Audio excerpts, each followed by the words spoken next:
Chapter 281. Seeing the demon god looking at him, Tang Zheng's heart felt as if it was about to stop beating, as if he was about to suffocate. Sogu 360, Soso search download novels for free. What should I do? The War Soul Sword is damaged and is unable to attack. How can I attack the demon god from such a long distance? Suddenly he had a flash of inspiration. With a thought, a gigantic bow appeared in his hand, heaven-shocking bow. But he immediately realized another problem. There was only a bow, no arrows and no way to attack. Tang Zheng didn't know whether to laugh or cry. He had actually forgotten the most important point. However, when he held the heaven-shocking bow in his hands, his floating body suddenly stabilized, as if a 1,000-gene boulder was tied to his body, and the strong wind could no longer shake him in the slightest. He was overjoyed. If he had known that the heaven-shocking bow had such a miraculous effect, he wouldn't have had to work so hard just now. His hand subconsciously pulled on the bowstring, and a mysterious power spread out. He turned pale with fright and opened his eyes wide. Why is this bow so mysterious? It doesn't have any arrows, but it seems to have some power. When the others saw him take out a bow and pull the bowstring with his bare hands, as if he was about to shoot an arrow, they couldn't help but be surprised. The old man from the demon clan laughed out loud in disdain. You overestimate yourself. It seems that you have been scared out of your wits by the Lord Demon God. Gao Daji had a look of disdain on his face. This cultivator was just SOSO and he was also a fool. He had thought too much of him before. The demon god stared straight at Tang Zheng, stared at the bow in his hand and thought in surprise, what is the background of this bow to actually be able to stabilize his body? However, an ant is an ant after all, don't even think about raising a huge wave. The demon god's hand reached out from his cloak and aimed at Tang Zheng. Just as he was about to attack, Tang Zheng released the bowstring. Buzz. A deafening sound resounded throughout the world, causing everyone's hearts to tremble, but an even more shocking scene appeared. The tornado around Tang Zheng instantly collapsed, and an invisible force broke through the air, heading straight for the demon god. A blood-red light lit up in the demon god's hand, instantly enveloping him, forming a screen of light. Gotcha. When the heaven-shocking bow's attack struck the light screen instantly collapsed and turned into pieces. The demon god turned pale with fright. What kind of bow is that? The others also had the same question. What kind of divine bow was this? It could have such power without using arrows. Tang Zheng landed lightly on the ground, and also looked at the divine might of the heaven-shocking bow in shock. Not only did this arrow break the tornado, it also broke the opponent's defense. He looked at the divine bow in his hand with indescribable surprise, and suddenly realized that no wonder Li Xiaotian did not hesitate to risk his life to obtain this divine bow from the prehistoric heavenly tomb. Its power was simply too great. With the divine bow in hand, Tang Zheng couldn't help but feel extremely confident. He didn't give his opponent a chance to be shocked, and he once more pulled the bowstring. This time, the bowstring was drawn into a full moon shape. Tang Zheng felt that he could not hold on any longer. Pulling this heaven-shocking bow was extremely strenuous. Tang Zheng released his finger once again, and this time the wind and clouds in the sky changed color. A gust of wind erupted from the bowstring, like an angry dragon roaring as it rushed towards the demon god. The demon god turned pale with fright, his cloak expanded, and a bloody light soared into the sky, covering the sun. Bang! With a loud sound, the heaven and earth trembled. The flames that were originally burning in the valley were instantly extinguished by the gust of wind. Sand and rocks flew everywhere and the world dimmed. The scarlet cloak trembled violently, and then a miserable scream rang out. I am not willing, brat, I will definitely come back to find you. Boom! With an explosive sound, the scarlet cloak disintegrated, and a bloody light soared into the sky, as if it had turned into a rain of blood, flying in all directions. This scene was unbelievable. No one would have thought that such a powerful demon god would actually be killed by Tang Zheng's arrow. Everyone looked at Tang Zheng at the same time, and Tang Zheng also looked at the heaven-shocking bow in his hands in disbelief. Was this a dream? Obviously not. However, Tang Zheng was not as optimistic as these people. He looked at the bloody light that filled the sky and frowned. The demon god was not dead. Tang Zheng sensed that a strand of divine soul had escaped. The demon god was only heavily injured, but he still stayed in this world. In other words, the demon clan's living sacrifice had successfully summoned the demon god to this world. Actually, outsiders did not know the exact situation of the demon god. Although he had performed extremely well just now, and every move he made was filled with boundless power. However, only he himself knew that after being summoned to this world through the sacrifice of the living, his own strength had already been consumed by more than 70 to 80%, and Tang Jing had also given him a sword strike at the critical moment. This sword strike was when he was at his weakest when he arrived in this world, and the injury was extremely serious, but he had temporarily concealed it. Now that the heaven-shocking bow had shot him 2 more arrows, he finally could not hold on any longer. His body exploded and his soul escaped. Therefore, the demon god was just a guy who looked strong on the outside but was actually weak on the inside. Tang Jing had given him a fatal blow when he was at his weakest. However, the others did not know about this. They all looked at the heaven-shocking bow in Tang Jing's hands in shock, and even Wu was no exception. What kind of divine weapon was this? It actually had such divine might. Blood light sprinkled down from the sky and landed on everyone's bodies. No one noticed that many of the blood light had seeped into their skin, especially Do Long and the others, as a strange energy started to swim within their bodies. Takashi was originally prepared to hug the demon god's thigh. If not for Tang Jing's roar just now, he would have already revealed his identity and would have died without a doubt. He was filled with lingering fear, his face gradually turned pale, and his heart was filled with sorrow.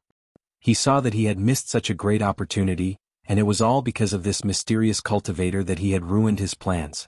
He wanted nothing more than to kill this guy, but he did not dare to act rashly. This person was obviously not someone he could contend against, so he could only continue to stand there in fear and unease, like a puppet. The old man from the demon clan was like a deflated balloon, quickly shriveling up. His eyes that were overflowing with a cold light actually dimmed. Of course, he had also discovered the demon god's escaping soul.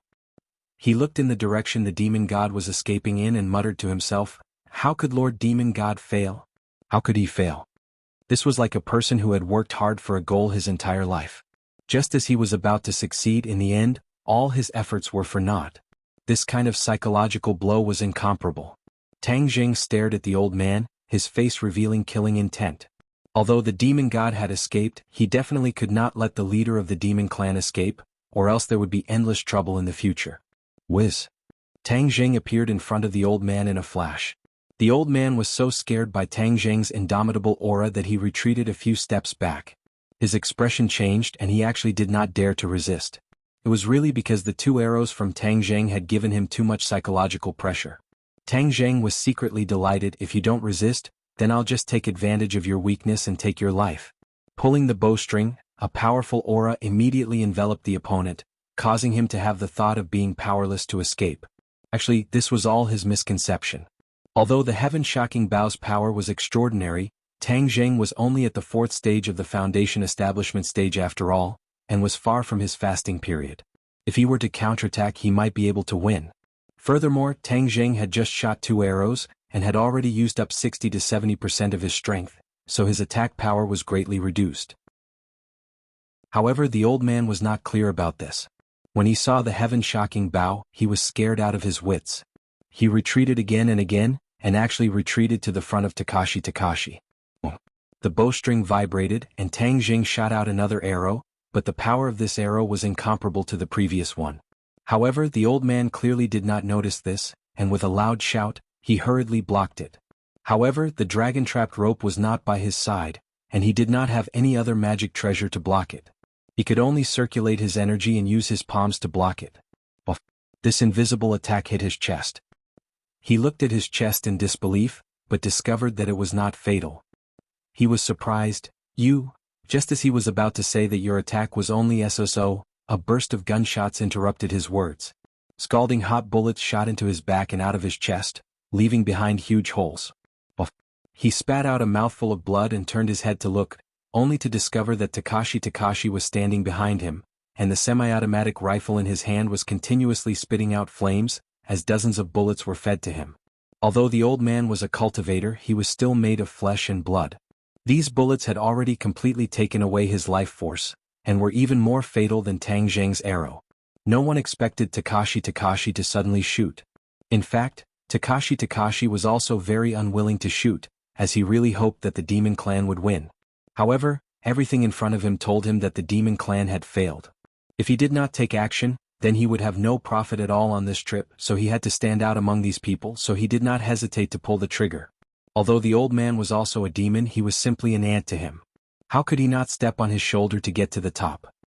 He deliberately showed a look of fear, and when he saw the old man turn his head to look at him, he seemed to be frightened. He threw away the rifle, hugged the old man's body with both hands, and the two of them rolled on the ground together. At the same time, Takashi's hands were not idle. They quickly searched the old man's body, and the two of them rolled on the ground very well concealed his real behavior. Not long after, he touched a small jade tablet, and his heart was overjoyed. Cultivators would only use jade tablets to record cultivation techniques, and they would usually use jade tablets to record high-level cultivation techniques. Didn't that mean that he had obtained a high-level cultivation technique? In the past, Daoist Tianji had cultivated for most of his life before he was only able to reach the first grade of the foundation establishment stage because he did not have a high-level cultivation method. As his disciple, Gao Daji was very clear on this point, so he had always longed for a high-level cultivation method.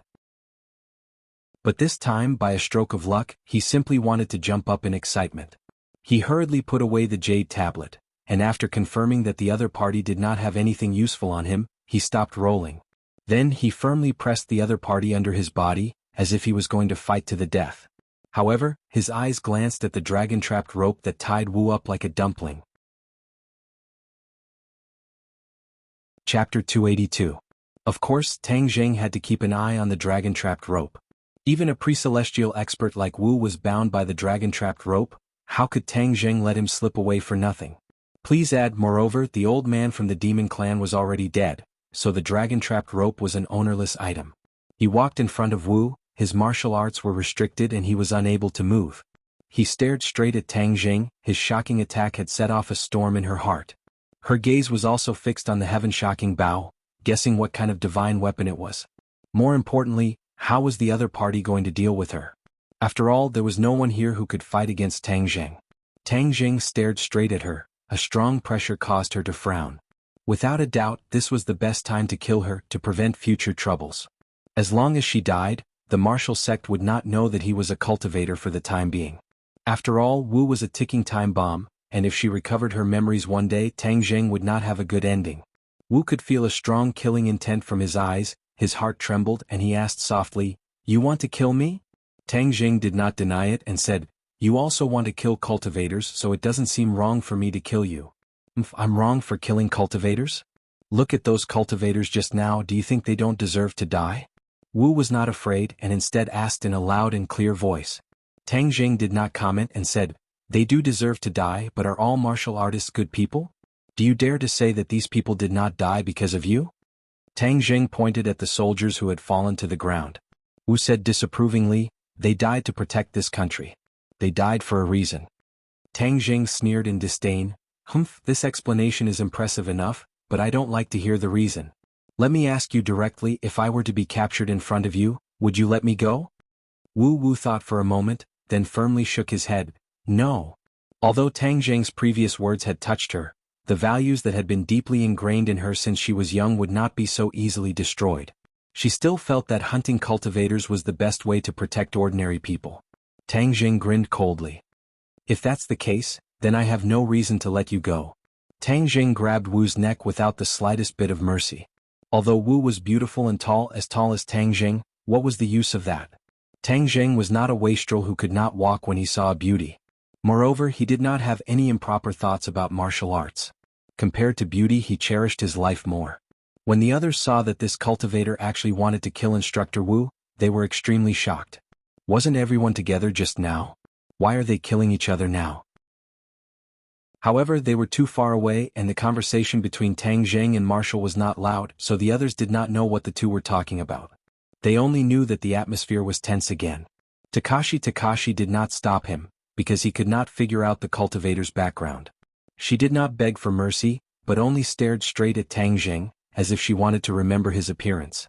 Tang Zheng's ragged clothes were not much better than a beggar's, and he even revealed a lot of his white body. Marshall's gaze became blurry due to the lack of oxygen.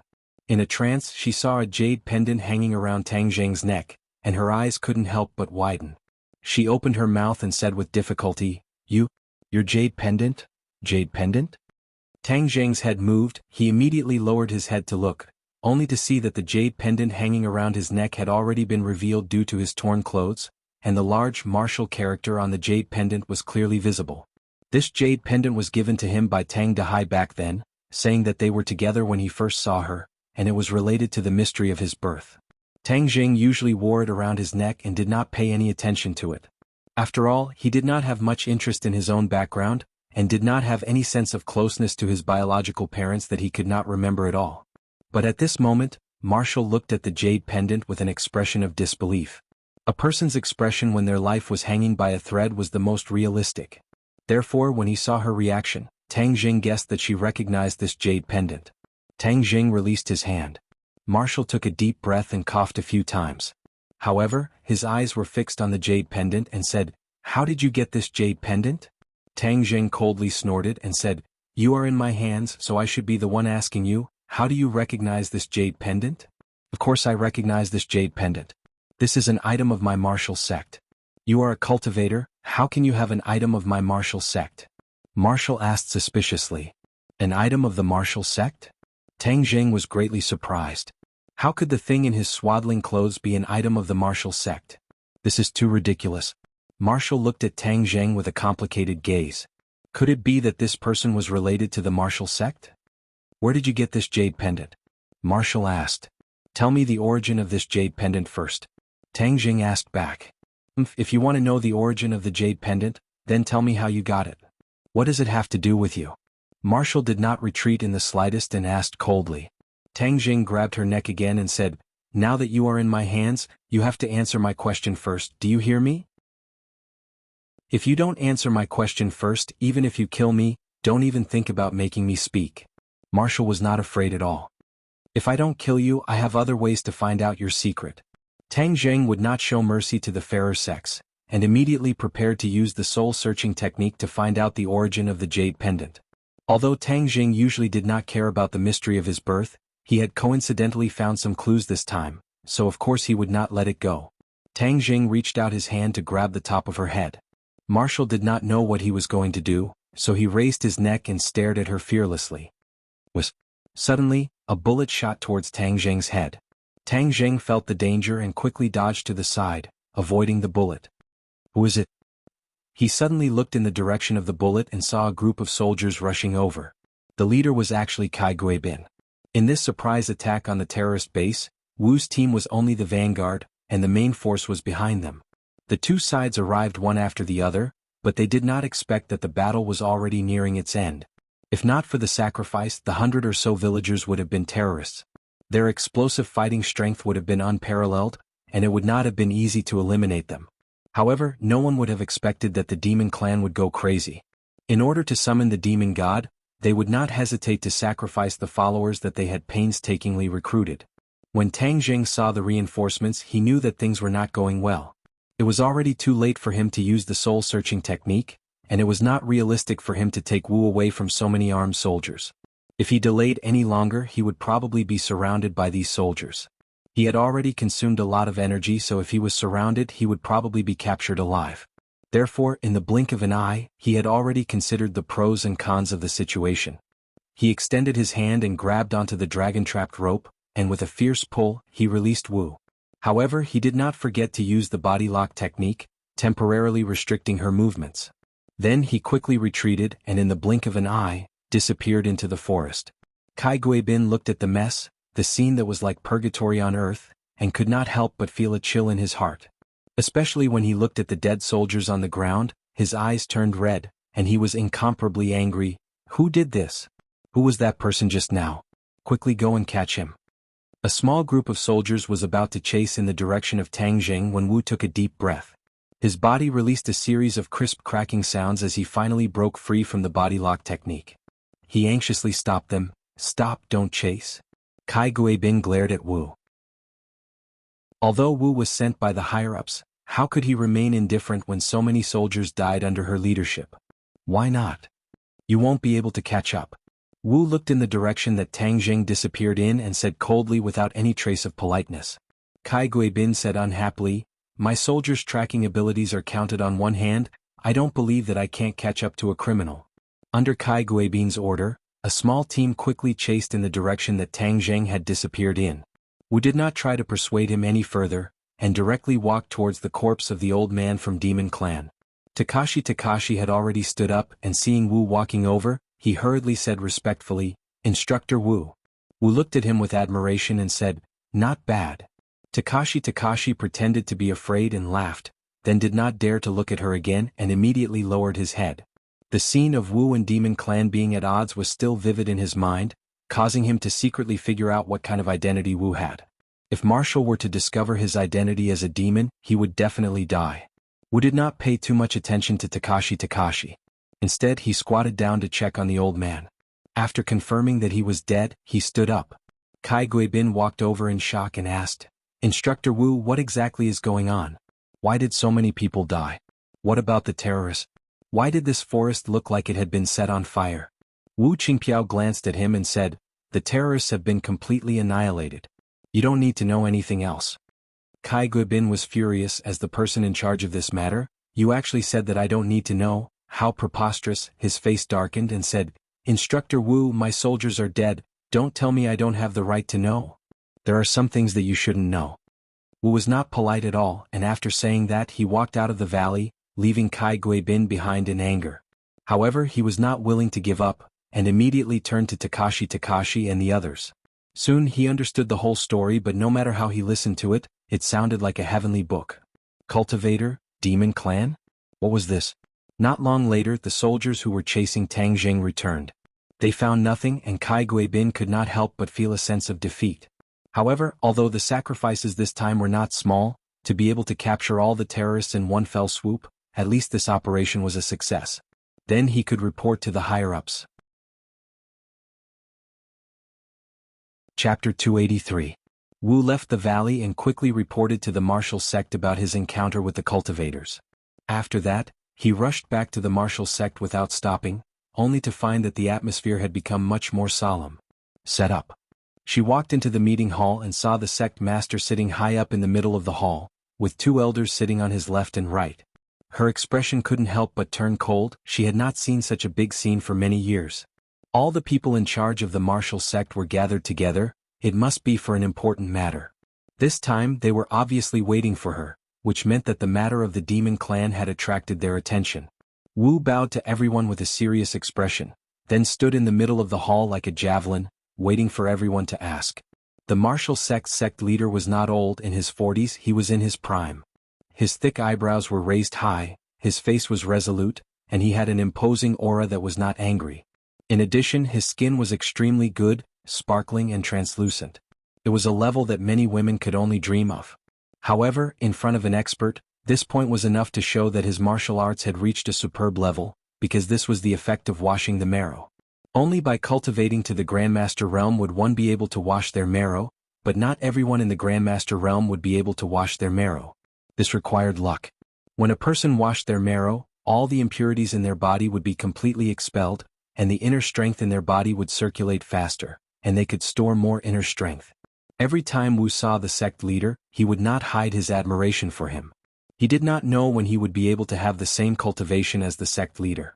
"Wu, we have a rough understanding of your situation this time, but there are still many details that we need to verify with you," the sect leader said with a loud voice. Wu bowed respectfully.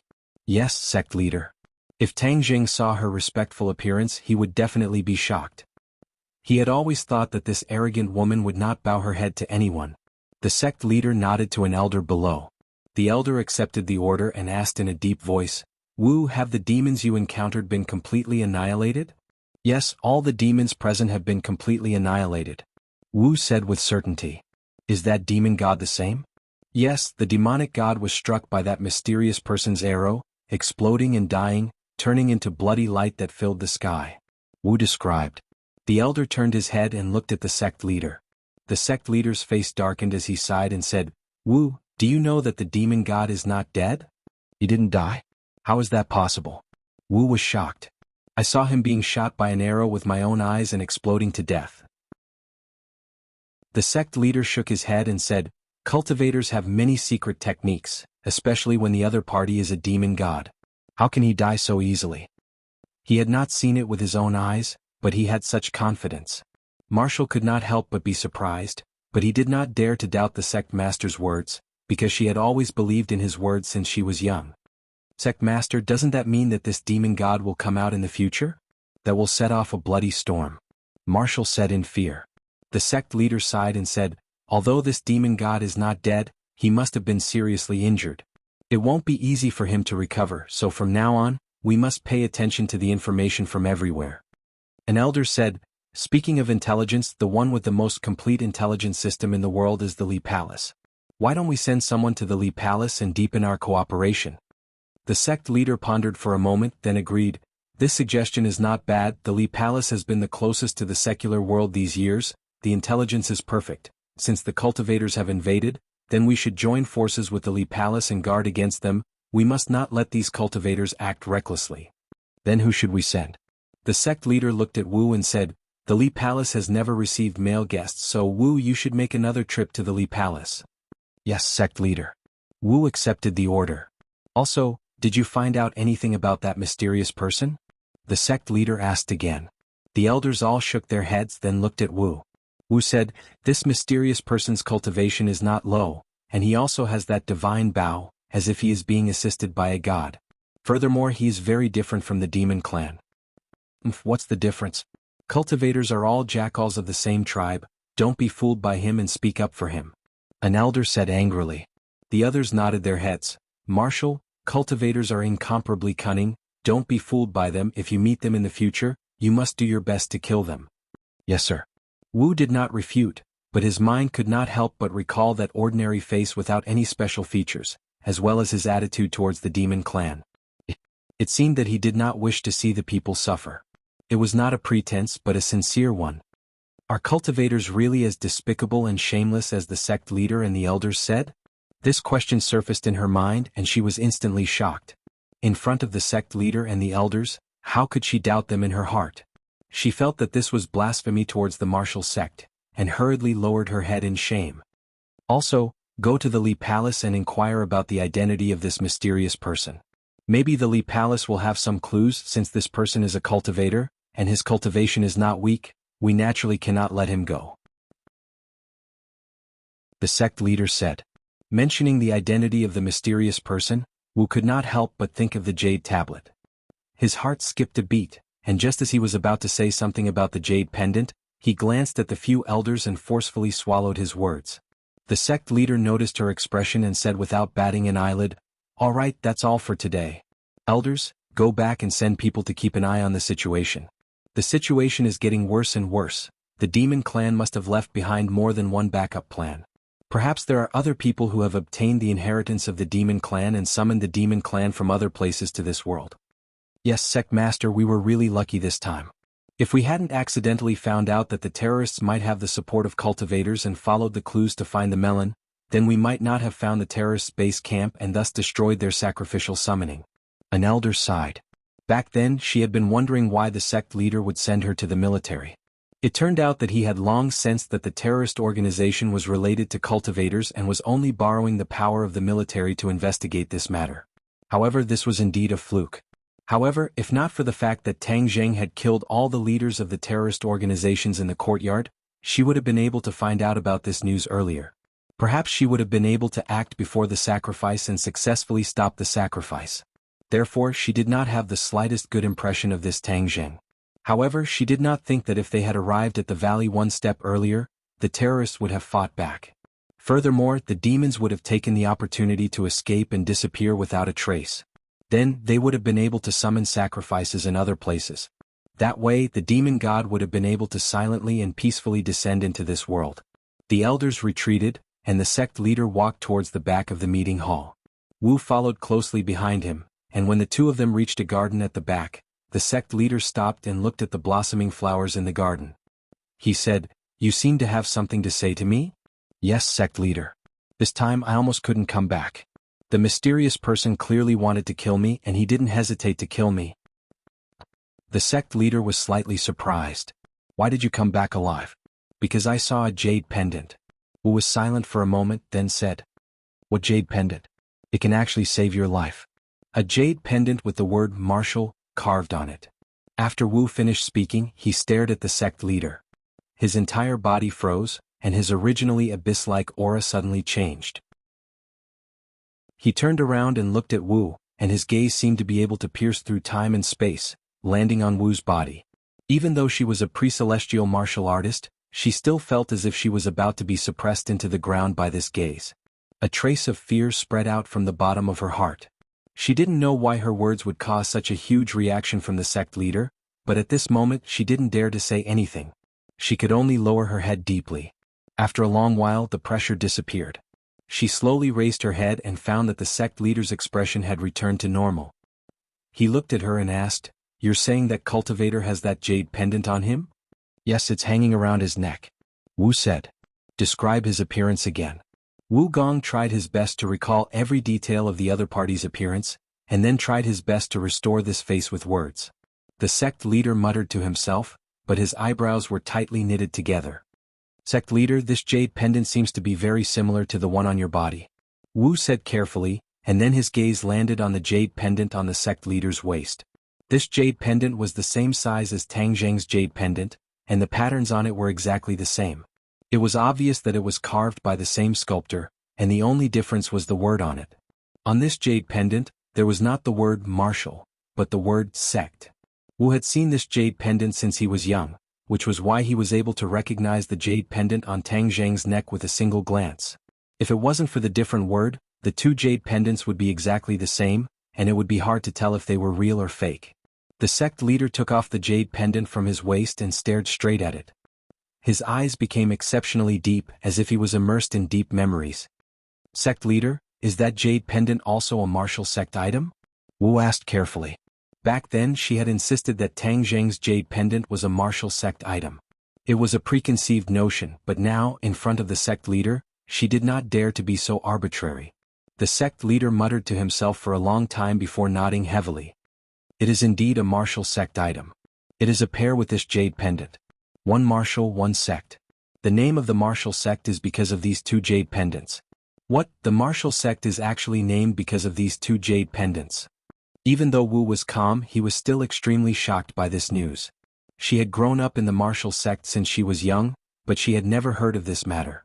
There was actually such a saying about the origins of the martial sect, and more importantly, how could that cultivator have such an important jade pendant to the martial sect? Countless questions surfaced in her heart, and she really wanted to ask the sect leader clearly. "What are you two whispering about here?" Suddenly a voice rang out. Chapter 284. The martial sect master and Wu were master and disciple. The reason why Wu was able to achieve his current cultivation was because of the sect master's careful guidance. After all, the personal guidance of such a super expert was something that no one else could compare to. Sogu 360 So. When this question was asked, the two of them stopped talking at the same time. The sect master signaled with his eyes, and Wu understood what to do. A burst of footsteps gradually approached, and a woman walked out from the 10,000 flowers. Compared to her, the blooming flowers seemed to be shyly lowering their heads, dwarfing her and losing their luster. This woman was very beautiful, but she did not have the coldness that kept people thousands of miles away. Instead, it was like a spring breeze making people feel relaxed and comfortable.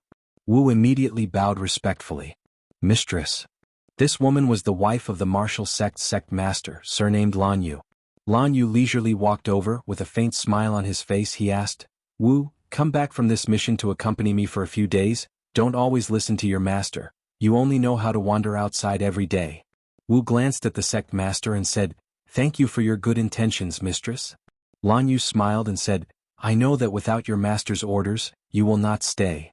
Then he turned to the sect master and said, "Look at my garden blooming with hundreds of flowers.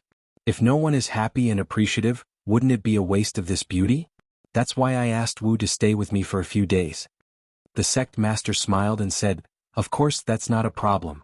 This time she came back to rest for a few days. Lan Yu laughed, "That's for the best, but I heard that we encountered the demon clan during this mission?" "Yes, the demon clan is cunning.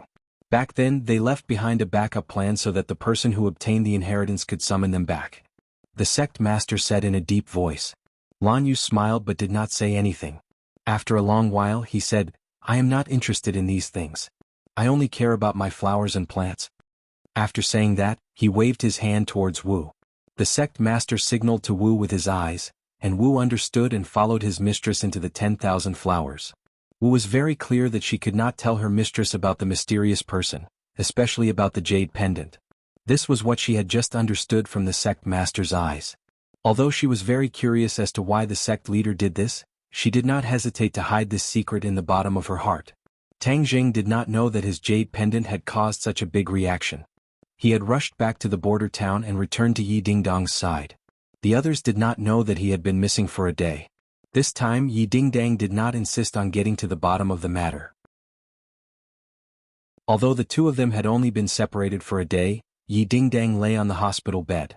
From time to time she would think about the embarrassing scene from before. Tang Zheng's image became clearer in her mind. Therefore when she saw Tang Zheng again, her heart was filled with joy. However, their joy did not last long because Sinosaurus and the others also came to visit them. Sinosaurus and the others wanted to say something but hesitated.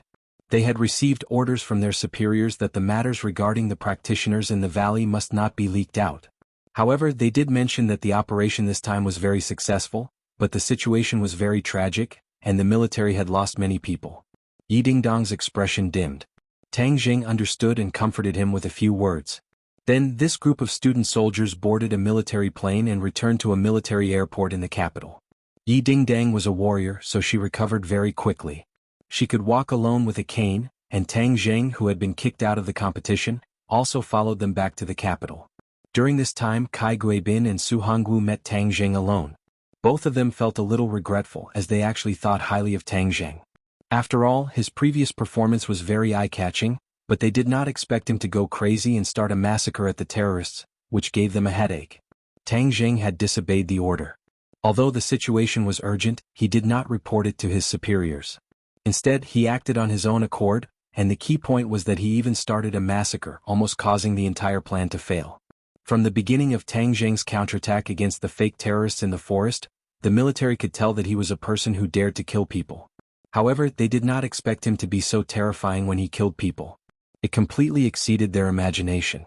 Later on, when the two officers saw the photos of the scene in the courtyard, they could not help but tremble in fear. If this kind of person was recruited into the army and was not well managed, he would become a killing machine in the future, and they would have to bear the responsibility.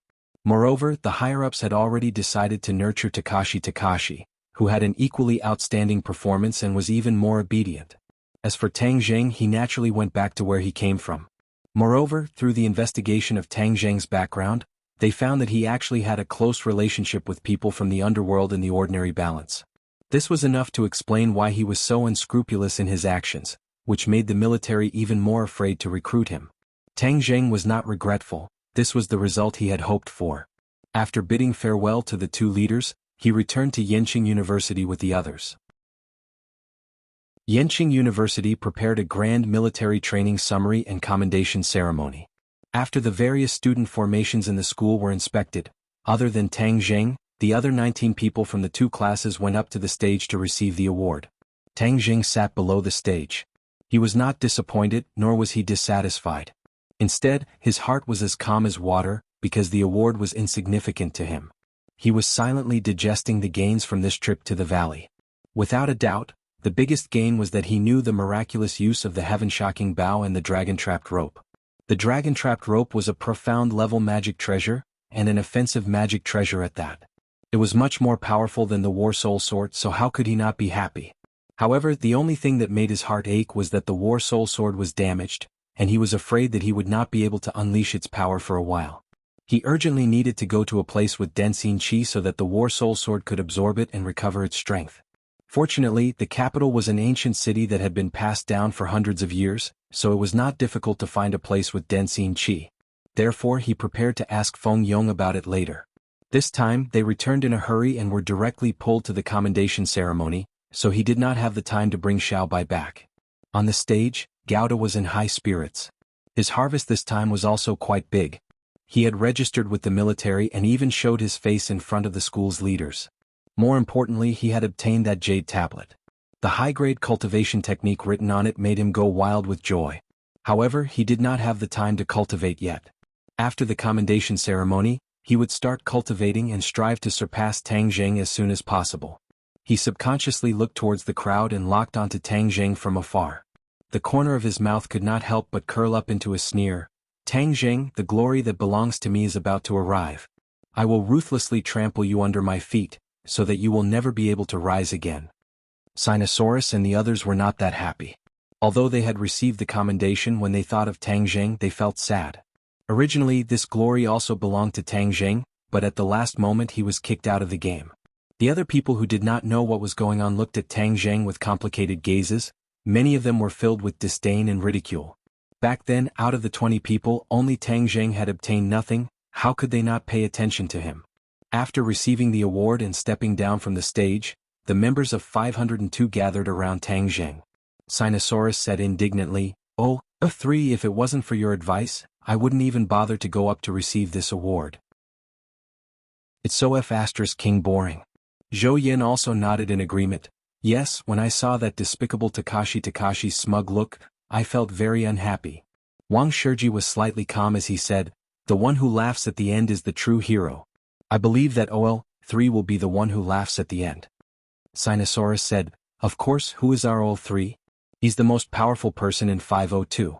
He can crush Takashi under him at any moment."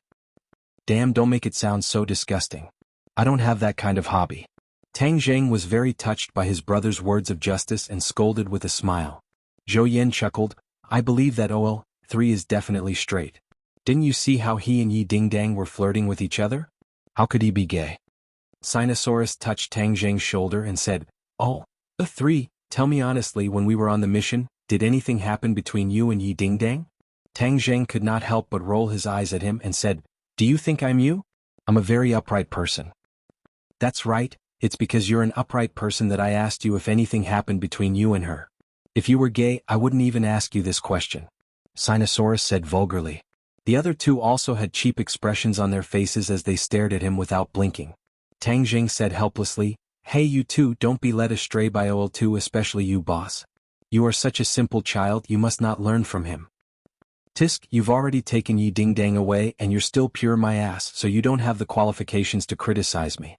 Sinosaurus scoffed, "Sigh, a great beauty like Yi Dingdang is no longer mine. It seems like I can only find another target." Zhou Yin rolled his eyes and said, "Oh, A3, you're happy alone, but you can't forget us brothers. Yi Dingdang is from the School of Business and Management, so there must be a lot of beauties. How about we have a sorority with their dorm?" When Sinosaurus heard this, he immediately said energetically, Right, a sorority. There are a lot of beauties in the School of Business and Management, so we definitely can't let go of such a great opportunity. A3, if you don't agree, then you'll be the public enemy of our entire dorm. Boss, you should also express your stance." Wang Shiji nodded with a serious expression. "I agree with the organization's decision." Tang Zheng didn't know whether to laugh or cry. He was too lazy to explain his relationship with Yi Dingdang, so he reluctantly agreed. Speaking of which, these people must have held back so much in high school that they couldn't help but be in heat once they entered university.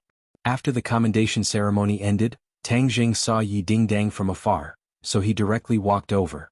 When the others saw this, they whispered to each other, "How could this person be so thick-skinned?" He didn't make any contributions, but he still had the nerve to look for Yi Dingdang. Those who originally thought highly of Tang Zheng instantly felt that he was a toad wanting to eat swan meat. Seeing Tang Zheng walking over, Yi Dingdang stopped in her tracks and smiled. With a bit of shyness and guilt, she said, "I'm sorry that you didn't receive the commendation this time. I'm not interested in this kind of commendation." Tang Zheng said generously, "I'm looking for you for something. Our dorm wants to have a sorority with your dorm." "Sorority?" Yi Dingdang was stunned for a moment, then immediately came to a realization and asked mischievously, "What's wrong? Which beauty of my dorm have you taken a fancy to? Do you want me to pull some strings for you?" "Don't make fun of me, I already have a girlfriend. This is the idea of the other 3 people in my dorm. There are a lot of beauties in your workplace, so you can't let others take advantage of you," Tang Zheng said. Hearing him say that he had a girlfriend, Yi Dingdang's heart darkened. She had always thought that Tang Zheng wanted to step on 2 boats and be a modern-day Chin Shimmy, so she didn't have a good impression of him. But now that she thought about it, from the beginning to the end, Tang Zheng didn't do anything inappropriate to her. In the beginning, she deliberately let Tang Zheng pretend to be her fiancé, so as to deceive Song Yu and Yi Xuanji. Later on, she took the initiative to propose the bet. So, all of this had nothing to do with Tang Zheng. It was her wishful thinking to put the blame on Tang Zheng's head. A woman's mind is really complicated. If you hate a person, you will subconsciously imagine that he is evil beyond redemption. You will even put a lot of unnecessary shortcomings on the other party. And changing your opinion of a person can also be because of a small matter. Tang Jing never thought that because of this mission, his image in Yi Dingdong's mind would change so much. Chapter 285. Yi Dingdang looked at him with a burning gaze and said, "All right, I promise you. Don't worry, seeing that we are old classmates and comrades, I will definitely let them participate in the fellowship party. Then I will thank you on behalf of my 3 roommates," Tang Jing said with a smile. Yi Dingdang smiled and had an idea. She blinked and said, "Since I've already promised you, then you should also display the spirit of helping others. Look at me, why don't you send me back to my dorm?" Tang Jing saw that she was leaning on a cane, and it was indeed difficult for her to move. Moreover, she had just agreed to the fellowship party, so it was not good to refuse. "All right, I'll send you back to your dorm. Hold me for a while." Yi Dingdang stretched out a hand and placed it on Tang Jing's shoulder. The gazes of the others were immediately attracted. Who knew how many boys wanted this honor? Just now there was someone who wanted to escort her back, but was mercilessly rejected. Who would have thought that such a beautiful thing would be taken advantage of by Tang Jing? Many people could not help but feel envious and jealous. Tang Jing did not feel that this was a good job. After all, Yi Dingdong's contrast was too great. Being so gentle was not like her style, which made him feel a little vigilant. "Hold my waist," Yi Dingdang took the initiative to say. Tang Jing was helpless. He could only hold her waist with one hand and let her other hand reach over his neck and rest on his other shoulder. The two's bodies were close to each other. It was the end of September, but the temperature in Beijing was still not low. The two of them were only wearing a thin camouflage uniform. This kind of intimate contact could even feel the temperature of each other's skin. Tang Jing could clearly smell the scent on her body. At the same time, an endless stream of pure yin energy was transferred from Yi Dingdong's body to Tang Jing's body. Since Tang Jing's cultivation had improved, the speed at which he absorbed the pure yin energy had obviously increased a lot. However, he still couldn't store the pure yin energy in his dantian like that night with Lu Qingmei. This was something that Tang Jing had tried for a long time but failed to do. That night, he had absorbed too much pure yin energy, even exceeding the consumption of pure yang energy in his body. That was why he was able to store it. Ever since Lu Qingmei quietly left, such a good thing had never happened again. Currently, the pure yin energy he absorbed was disappearing bit by bit in his meridians, neutralizing with the pure yang energy. During this period of time in the capital, his pure yang energy did not erupt, so for the time being, his life was not in danger. Tian Chanzi had once said that the pure yang energy would erupt like a geyser at the age of 20. That was the most dangerous time, which meant that he still had more than a year to accumulate enough pure yin energy to deal with the crisis at that time. The current situation was obviously not good. The pure yin energy could only neutralize the pure yang energy in his body. If his cultivation increased, he would need even more pure yin energy. He inadvertently glanced at Yi Dingdang, thinking that if Tian Chanzi was here, he would definitely encourage him to immediately take down Yi Dingdang.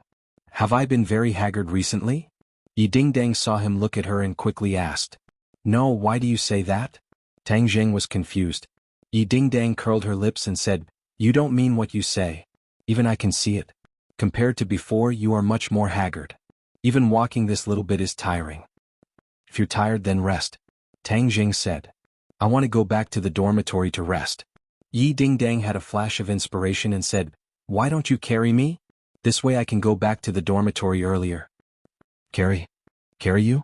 Tang Jing found it hard to believe that Yi Dingdang would take the initiative to make this suggestion. What's wrong with carrying an injured classmate? This? Tang Jing hesitated for a moment. "Fine, I'll carry you. You're a woman and you're not afraid. If I'm a man and I'm afraid, then wouldn't I be a joke?" So he squatted down and said, "Come on up." Yi Dingdong's lips curved into a smile. Her hands hooked around his neck and her whole body lay on his back. Tang Jing felt a soft body immediately come into close contact with his back. The breathtaking elasticity made his heart sway. "This taste seems pretty good. Pick up my crutches and let's go." Yi Dingdang excitedly patted his shoulder and said.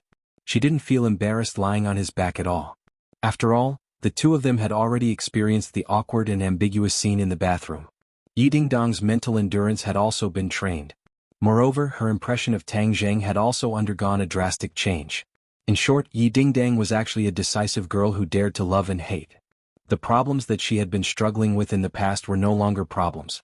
Tang Jing was the hero in her heart. Tang Jing carried her on his back. His left hand held the crutches, and his right hand hugged her springy but to prevent her from sliding down. This scene really shocked everyone. The members of room 502 were dumbstruck. It was as if they had been immobilized. They only came back to their senses when they saw the two of them disappear.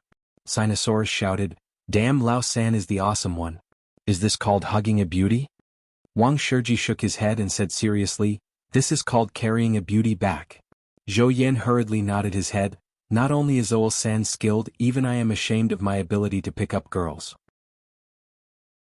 Our archaeology department has been silent for so many years, and finally, an awesome person has appeared. When Oil San comes back, we have to ask him for advice on a few moves. When the fellowship party comes back, we can use these 18 kinds of martial arts to take down the beauty." Sinosaurus clenched his fists and said solemnly. Zhou Yan and Wang Shiji nodded their heads at the same time. What Lao Air said is true. Tang Jing carried Yi Dingdang across half of the campus before arriving at the female dormitory. Along the way he had gained a lot of attention. Of course, if he was carrying an average-looking girl on his back, he wouldn't have such a high number of people turning their heads. The key was that Yi Dingdang was simply too beautiful and also very famous. The photo of Yi Dingdang speaking on behalf of the freshmen had already spread throughout the Yenqing University's forum. The Yenqing University's forum was much more famous than the Pengqing International School's forum, and there were a lot of visitors. Every year, the photos of the beautiful female freshmen would be uploaded to the forum, and this year Yi Dingdang was the only one who stood out. Her beauty was impeccable, and the key was that the valiant and heroic spirit of wearing the military uniform was something that no one else could compare to. Although Ding Xiaowan was also very beautiful, it was the beauty of a small family and could not be compared to Yi Dingdang. After a month of fermenting, all the students in the school had an impression of Yi Dingdang, especially those seniors. All of them were rubbing their fists and rubbing their palms, wanting to use their own plan to chase after the beauty and take Yi Dingdang into their arms. Unexpectedly, before they could even make a move, Yi Dingdang was actually carried around the campus by a brat. This gave them a tragic feeling of dying before they could even succeed. Yi Dingdang enjoyed those complicated gazes and snickered. Seeing Tang Jing struggling to move forward, he couldn't help but feel a sweet taste in his heart. This feeling was so good. This kind of sunlight was so good. This kind of campus life was so good. However, Tang Jing did not feel good. Even though he was thick-skinned, he was still distracted by those pairs of eyes that wanted to swallow him alive. Especially when they arrived at the female dormitory, the dormitory manager's vigilant gaze made him feel even worse. He wanted to put Yi Dingdang down, but she stopped him. "What are you doing?" "I'm already at your dormitory." "Then let's go upstairs." Tang Jing was shocked. We still have to go upstairs?" "Of course it's not convenient for me to go upstairs. It's very troublesome for me to go upstairs. Just be a good person and carry me up." Yi Dingdang softly begged. AI who told Tang Jing to be a guy who was amenable to coaxing but not coercion. Seeing that they were old classmates, he had to help. "Stop." Seeing Tang Jing walk into the dormitory hall, the dormitory manager immediately came out with her hands on her hips and glared at him. This was her territory. No matter how capable Tang Jing was, he had to be restrained by her. "What are you doing?" the dormitory manager sternly asked. "Sending her upstairs."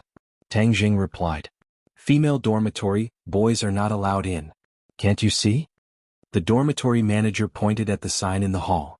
"I see, but she's injured, so it's not convenient for her to walk. Look, isn't there a crutch here?" Tang Jing quickly raised the crutch and explained. The dormitory manager's eyes were sharp, so of course she saw the crutch. Seeing that he answered so fluently and with a calm expression, she couldn't help but have a good impression of him. She said, "But the female dormitory does not allow boys to go up. This is the rule. How can I break the rule for you?" Tang Jing was helpless. He could only say to Yi Dingdang, "Then I can only send you up to here." Yi Dingdang would not give up just like that, as she hurriedly squeezed out a sickly smile towards the auntie and weakly said, "Auntie, just let him carry me up. I really can't walk anymore." "Is he your boyfriend?" "No." Tang Jing quickly denied. "Hang, if he's not my boyfriend, how can I let you go up?"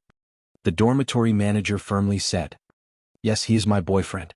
He's just too embarrassed to admit it." Yi Dingdang quickly explained. The dormitory manager majestically nodded. Oh, since he's your boyfriend, then I can let you go up. But remember, you must come down quickly. Thank you, Auntie. Yi Dingdang was overjoyed. Tang Jing was confused. Why did he have this privilege just because he admitted to being her boyfriend? Yi Dingdang did not give him a chance to think. She quickly patted him on the shoulder and signaled him to quickly go upstairs. Seeing the two go upstairs, the dormitory manager's face revealed a smile. She muttered to herself, Auntie was once young. How can I not understand your thoughts? This beautiful girl clearly has feelings for that little handsome guy. It's just that she didn't expose him. Auntie can only help you up to here. Of course, Tang Jing did not know about the dormitory manager's painstaking efforts. He huffed and puffed as he climbed up to the third floor. Along the way, he met several girls who looked at Yi Dingdang enviously.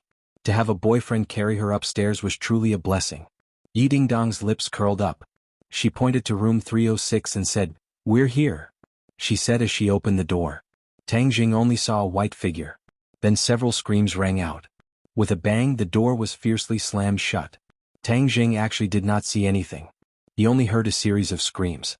Then his eyes were covered by Yi Dingdang's hands. "What did you see?" Yi Dingdang anxiously asked. "I didn't see anything. I only heard screams." "What happened?" Tang Jing calmly replied. Yi Dingdang let out a sigh of relief and said, "It's good that you didn't see anything." Crick. The door was opened from the inside, and three girls stood at the door, eyeing Tang Jing like a tiger eyeing its prey. The weather was already hot. They had been standing in the square formation for half a day. They were already tired and hot. So when they returned to the dormitory, they could not wait to take a shower. Then they wandered around the dormitory wearing only their underwear. They did not expect the door to suddenly be pushed open. A boy stood at the door. This almost scared the three girls out of their wits.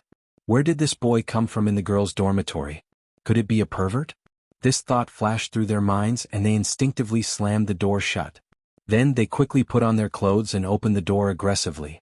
They wanted to see what kind of ambitious leopard dared to behave atrociously in the girls' dormitory. They did not expect that this person had not left yet. He stood at the door like a block of wood.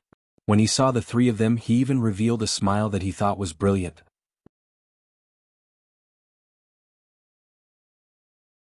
Chapter 286. Tang Jing revealed a smile that he thought was bright and sunny, but in the eyes of the three girls, it was extremely hateful. It was this person who had just opened the door and peeked at them.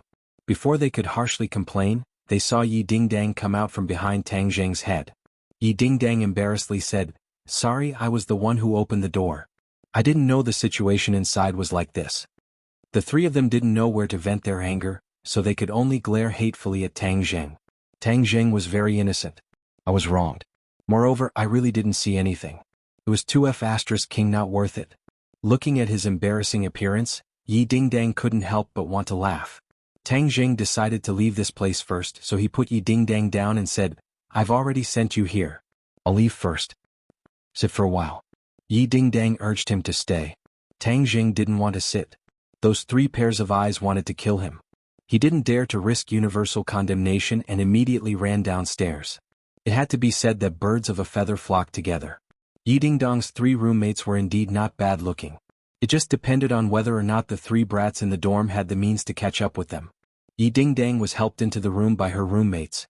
Then, the three of them looked at her with a smirk. One of them asked, "Dingdang, tell us honestly. What is your relationship with this handsome guy?" "Right, during the military training, rumors about the two of you were all over the place. This time he was the one who carried you back to the dorm. If you say there's nothing between the two of you, we won't believe it." Another person agreed. "Dingdang, if you don't tell us the truth, then we were seen for nothing. I'm going to find this handsome guy to settle the score." Another person said slyly. Yi Dingdang looked at her three roommates and said naturally, "He and I are high school classmates. You already know this. Then tell us what we don't know. Do you really like him?" Yi Dingdang revealed a smile and nodded. "I didn't think much of him before, but now I think he's getting more and more interesting." "Yo, a man's smell, right? Have you smelled it? You've been lying on his body for so long. Of course you've smelled it." Another person joked. "You bunch of perverts." Yi Dingdang rolled her eyes. "My relationship with him is still very pure." "That means in the future you won't be pure." "But I don't think he's good enough for you." "Not good enough." Yi Dingdang couldn't help but think of her parents' warning. They believed that Tang Zheng was definitely a rich husband, so how could he not be worthy of her? Moreover, Tang Zheng was indeed outstanding. He was so outstanding that she often felt ashamed of her inferiority. The others didn't know what she was thinking. Seeing her pondering, they advised, "Yeah, Ding Dang, you're so outstanding. I'm afraid the number of people pursuing you will line up from our dormitory to the school gate. He's definitely not the most outstanding. Why should you consider him?" Yi Ding Dang smiled mysteriously. "Maybe she's pleasing to the eye." She's pleasing to the eye. The three of them were incredulous. How could such an explanation work? "Well, don't talk about me. I haven't even started dating him yet." Yi Ding Dang realized that she had a good impression of Tang Zheng, so she didn't hesitate. She was a woman who dared to love and hate. If she liked someone, she liked them. If she didn't, she didn't. Let me tell you guys a piece of good news. Tang Zheng's dormitory wants to have a social gathering with our dormitory. Let's plan a time and have a meal together. A social gathering? They're from the archaeology department. Aren't they all nerds in the archaeology department? What's so interesting about that? One of the fashionably dressed people curled his lips. The archaeology department isn't full of nerds. There are many interesting people. I've interacted with the people in their dormitory and I don't think they're stupid. So let's agree to it. Just treat it as making a few more friends. Yi Ding Dang advised. Alright Ding Dang, for your sake we'll agree to it. Actually, it's not bad if there's someone worthy of being friends with. At the very least you have to take a liking to it first. Hee, that's right. This group of women had an unusually high standard. Tang Zheng walked out of the school gate and took the bus to Fengyang's school. The capital was very big and the traffic was very heavy. Fortunately, Tang Zheng changed to the subway and spent more than an hour to reach Fengyang's school. The two of them had already contacted each other, so Fengyang was already waiting at the school gate. "Boss, I'm here." Fengyang waved his hands excitedly and shouted. "Whiz." A white little guy turned into an afterimage and jumped into Tang Zheng's arms. Tang Zheng felt that he had been hit by a strong force. This little guy's strength seemed to have increased by quite a bit. If it was an ordinary person, they would have been knocked over by it. Squeak squeak. Xiaobai wriggled around in Tang Zheng's embrace and cried out non-stop, as if he was acting coquettishly. Tang Zheng stroked its snow-white fur, and it squinted its eyes in enjoyment. "Boss, I really missed you to death." Fengyang opened his arms to give Tang Zheng a big hug, but Xiaobai stood up straight and bared his teeth, as if he was not going to let him snatch Tang Zheng's embrace. Fengyang slammed on the brakes and stopped in his tracks, looking at it embarrassedly. Xiaobai proudly wagged its tail and kept acting coquettishly in Tang Zheng's arms, as if this was its privilege and it was not allowed to be invaded by others. Looking at the embarrassed Fengyang and the fear in the depths of his eyes, Tang Zheng raised his eyebrows and asked, "What's wrong? Did something happen to Xiaobai?" Squeak. Xiaobai seemed to understand Tang Zheng's words and shouted at Fengyang, as if he wanted to stop him from complaining. Seeing this, Tang Zheng quickly patted its head and reprimanded, "You dare to threaten others? You've really grown up, haven't you?" Little White hung its head dejectedly as it laid in Tang Zheng's embrace, looking like a little wife who had been wronged as it resentfully looked at him. Looking at its mischievous appearance, Tang Zheng could not help but want to laugh, but he still asked Fengyang what this little guy had done. Fengyang said hesitantly, "Boss, Xiaobai is not a puppy, right?" "It's not. As for what kind of beast it is, I don't know," Tang Zheng said honestly. Fengyang licked his lips and said, "Boss, it can breathe fire, did you know that?" Tang Zheng nodded. Fengyang patted his chest with lingering fear and said, "Boss, so you knew? I thought you didn't know. Xiaobai is too amazing. You don't know that day?" It turned out that one day Fengyang encountered a robbery. Fengyang was originally a martial artist, so of course he was not afraid. He was prepared to show off his skills, but Xiaobai was a step ahead. It opened its little mouth and spat out a flame, setting a few robbers on fire. They screamed and fled, leaving Fengyang dumbfounded. From then on, Fengyang carefully looked at Xiaobai, afraid that it would spit out fire if it was unhappy. Fortunately, this situation did not happen again, but he was a little scared of this little fire-breathing monster. "Boss, at that time those robbers not only said they wanted to rob me, they also wanted to catch Xiaobai and stew it." I think this sentence angered it.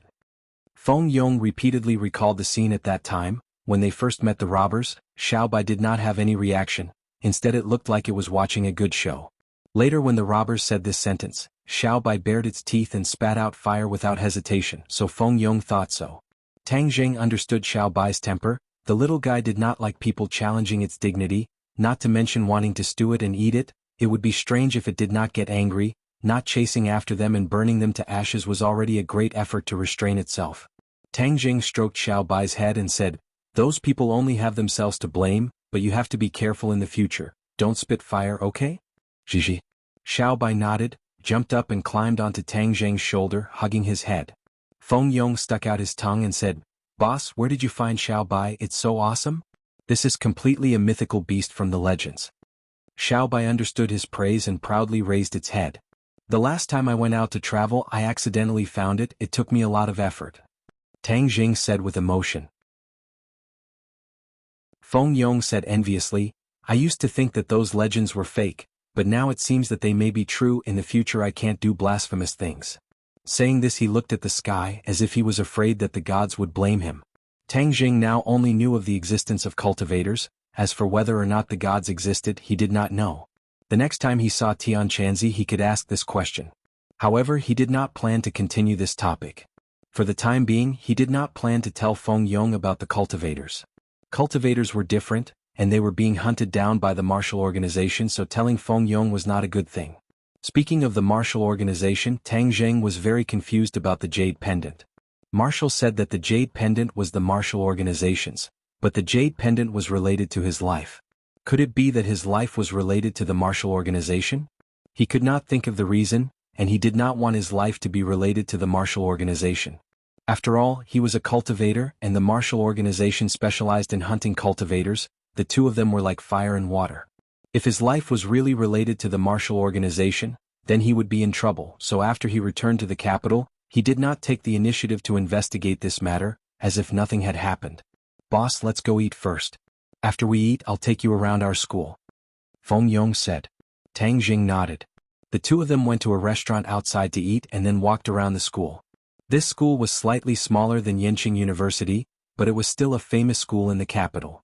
Along the way they saw many girls wearing revealing clothes, causing Feng Yong's eyes to almost fall out. Tang Jing's heart moved and he asked, "Fatty, didn't you say that you wanted to make the first move and take down a girl as soon as possible? How come I see you still alone?" Feng Yong said with a smile, "The flowers are dazzling and there are too many girls. I haven't had time to look at them one by one, and I haven't chosen a target yet." "Then you continue to work hard. Now come with me to the computer city. I want to buy a computer," Tang Jing said. "Buying a computer? I'm the best at this." Feng Yong's eyes lit up. He used to be an otaku, and he also fiddled with the Pengcheng International Schools Forum. He was much more familiar with computers than Tang Jing. Tang Jing did not have high requirements for a computer. He bought a computer so that it would be convenient for him to study in the future, and for him to video chat with Fang Shishir. In the past month, the two of them did not have much contact with each other. After all, international calls were inconvenient, and video chat was more comfortable when they could see each other. However, in the end, Feng Yong gave Tang Jing a set of top-quality computers that cost tens of thousands. Tang Jing was not short of money, so he casually swiped his card to pay for it. "Boss, tomorrow is National Day and there are no classes. I'll go to your school and walk around," Feng Yong said. "Okay, stay in our dorm. Our dorm mates are not bad, you can get to know each other." Tang Jing brought Feng Yong back to Yenching University. As soon as he entered the door, he was blocked by his roommates. 3 pairs of eager eyes looked at him. Chapter 287. "Oh, 3, how's the social gathering going?" Sinosaurus asked impatiently. Sogu 360. Soso search JDXS to download novels for free. Tang Jing laughed involuntarily and said, "Looking at your impatient appearance, it's settled." "Owl 3, I knew that you would definitely succeed. This is for the happiness of the rest of our lives." Sinosaurus laughed. Zhou Yan and Wang Shiji also had looks of joy on their faces. "I think it's more like the happiness of the lower body." "Boss, what social gathering?" Feng Yong came out from behind Tang Jing and asked curiously. Who is this?" Sinosaurus and the other two looked at Feng Yong curiously. Feng Yong hurriedly greeted the 3 of them as if he was familiar with them. "Hello everyone, I am the boss's little brother. My name is Feng Yong, nice to meet you all." "Wow, 3, you actually have a little brother. You're too awesome." The 3 of them were shocked and couldn't help but exclaim. Tang Jing laughed and said, "Don't listen to Fatty's nonsense, he's my good brother. He came here to play for a few days during the National Day." "Sorry to disturb you." Feng Yong cupped his hands. You're treating me like an outsider. If you're OL3's brother, then you're our brother. Sinosaurus put his arm around Feng Yong's shoulder. Brother Tick, tell us about OL3's past. Isn't he very powerful? Of course he's powerful. You don't know that not only is Boss's martial arts powerful, he's also our province's top scorer in science. Feng Yong said with pride. Wow, top scorer in the college entrance examination? The three of them were shocked. Their college entrance examination results were very good, but they were far from being the top scorer in a province. Didn't I hear that your province's top scorer in science was Takashi? Zhou Yin asked curiously. Tsk Takashi, he dares to say that he's the top scorer in the college entrance examination. I'll blow his head off with one punch. This brat isn't a good person at all. By the way, I remember that he is also a student of your Yenching University. How is Takashi doing now? Feng Yong snorted in dissatisfaction. Sinosaurus and the other two looked at each other in astonishment. There was actually such a complicated story behind this. From the looks of it, San and Takashi were not on good terms. Sinosaurus said, Takashi is a popular figure now. He was even commended during the military training. Really? F*ck, are your school's leaders all blind? Even praising this kind of person? Feng Yong was indignant. Wang Shiji glanced at Tang Zheng. Seeing his calm expression, he hurriedly said, Takashi is indeed not a good person. Didn't you hear that he abandoned his team and ran away first? Besides, the credit for the military training this time should go to third brother.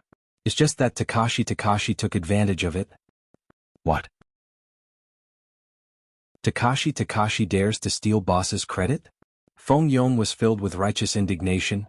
Boss, you are magnanimous enough to not argue with him, but I must avenge you. Back then, he was so hateful in school, I didn't expect him to be so awesome when he came to Yenching University. Tang Jing patted him on the shoulder and said, Calm down. It's just a clown. Don't worry about it.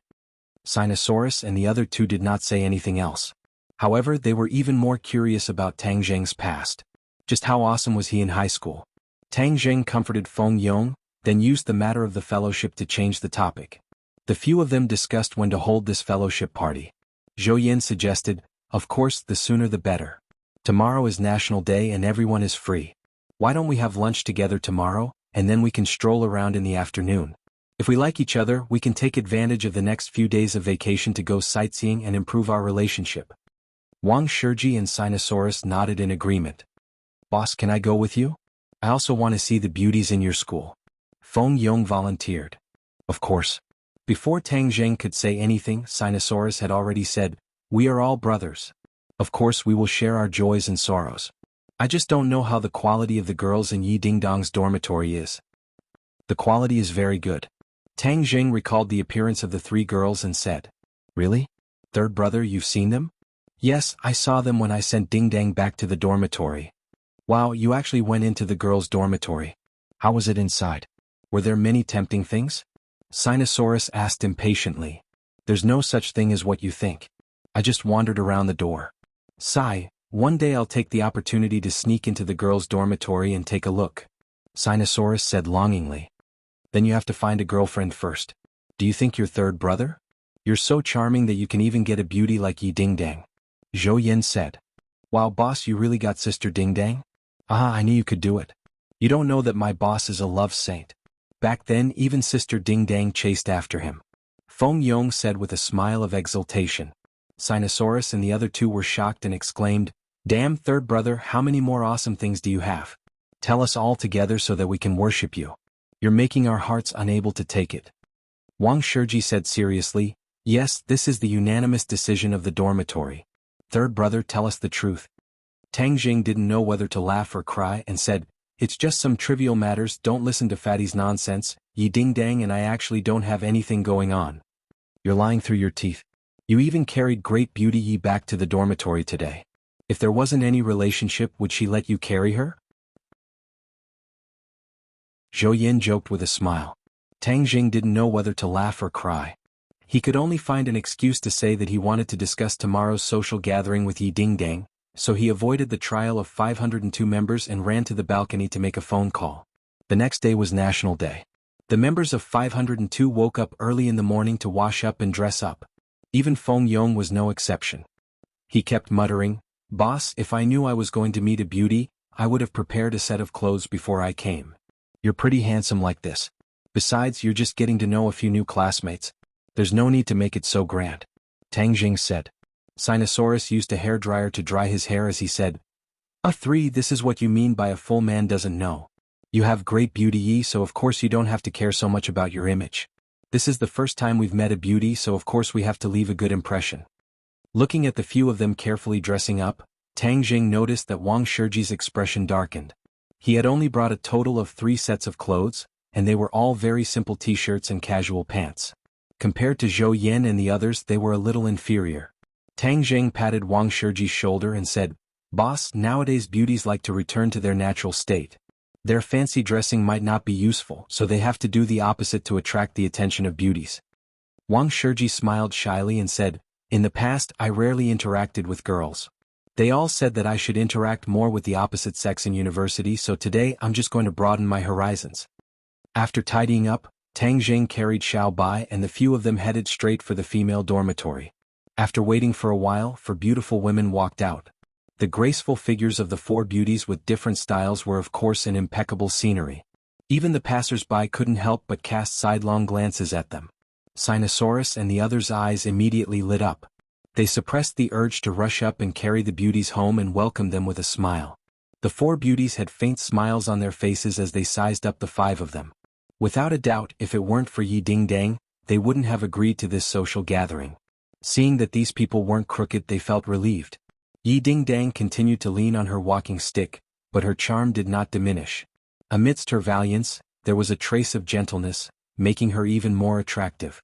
She saw Feng Yong at a glance and greeted him. "Feng Yong, why are you here?" "I'm here to see boss. I heard that you guys are having a social gathering. Of course, I won't let go of this opportunity to get to know the beauties," Feng Yong said without any stage fright.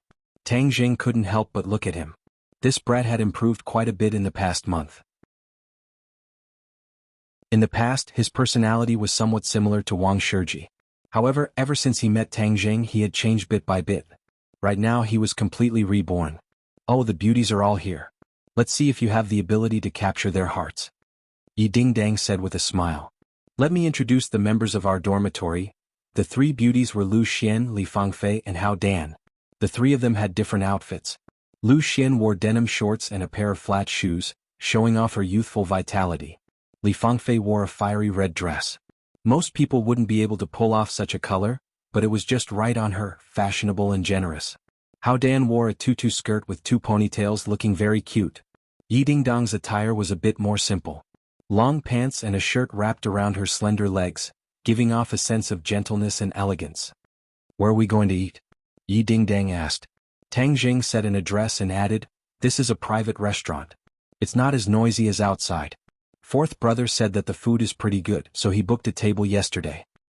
"Okay, then let's go." "How are you guys going to get there?" Li Fangfei asked. "Let's take a taxi.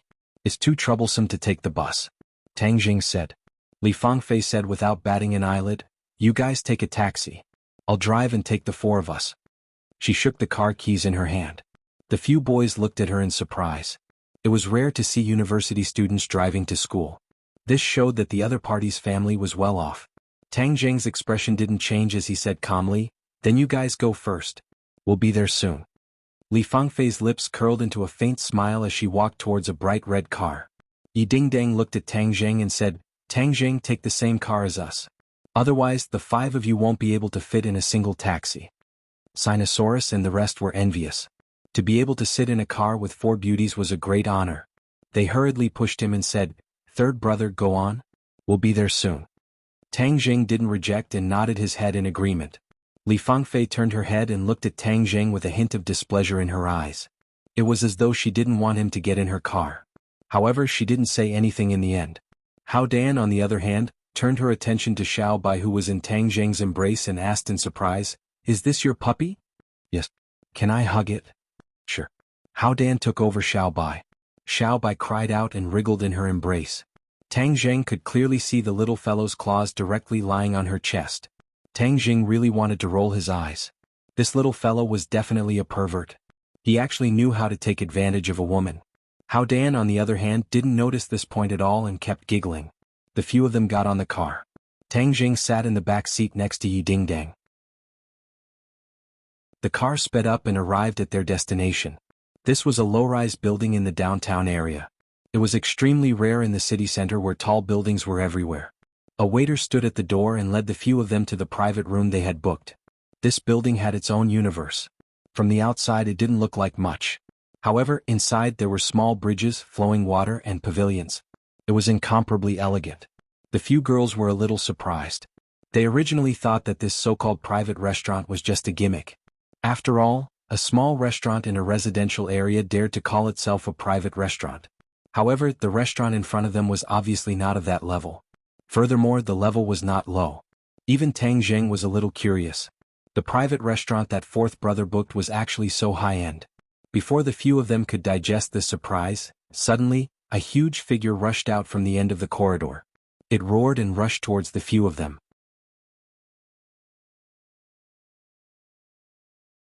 Chapter 288. The giant creature that suddenly appeared was a Tibetan Mastiff. It was furry and fierce. It opened its bloody mouth and directly rushed toward Tang Jing and the others. The girls immediately froze in place as if they had been immobilized. They opened their mouths and screamed. Whoosh! A small white figure jumped out of Hao Dan's arms and directly rushed toward the Tibetan Mastiff. Bang! The Tibetan Mastiff flew out like a cannonball and hit the wall. The small white figure steadily landed on the ground, wagging its tail and looking at the ugly big guy with contempt. All of this happened in the time it took for a spark to fly off a piece of flint. Even Tang Jing did not have the time to react before Little White made a counterattack as smoothly as flowing water. The screams came to an abrupt end. Everyone stared at the scene in bewilderment. How could the Tibetan Mastiff fly out? It seemed that it was hit by Xiao Bai. But how could it be? Even though Yi Dingdang was experienced and knowledgeable, she couldn't find a reasonable explanation. Moreover, she had seen Xiao Bai a long time ago. She didn't have any special feelings for it. How could it be so monstrous? It was like its owner. Xiao Bai showed off his strength and squeaked twice at the Tibetan Mastiff. The Tibetan Mastiff, which had stumbled to get up, stared at Xiao Bai fiercely. Xiao Bai took small steps and leisurely walked toward the Tibetan Mastiff as if he was taking a stroll. The Tibetan Mastiff stepped back step by step. The fierceness in its eyes decreased sharply. It actually showed fear.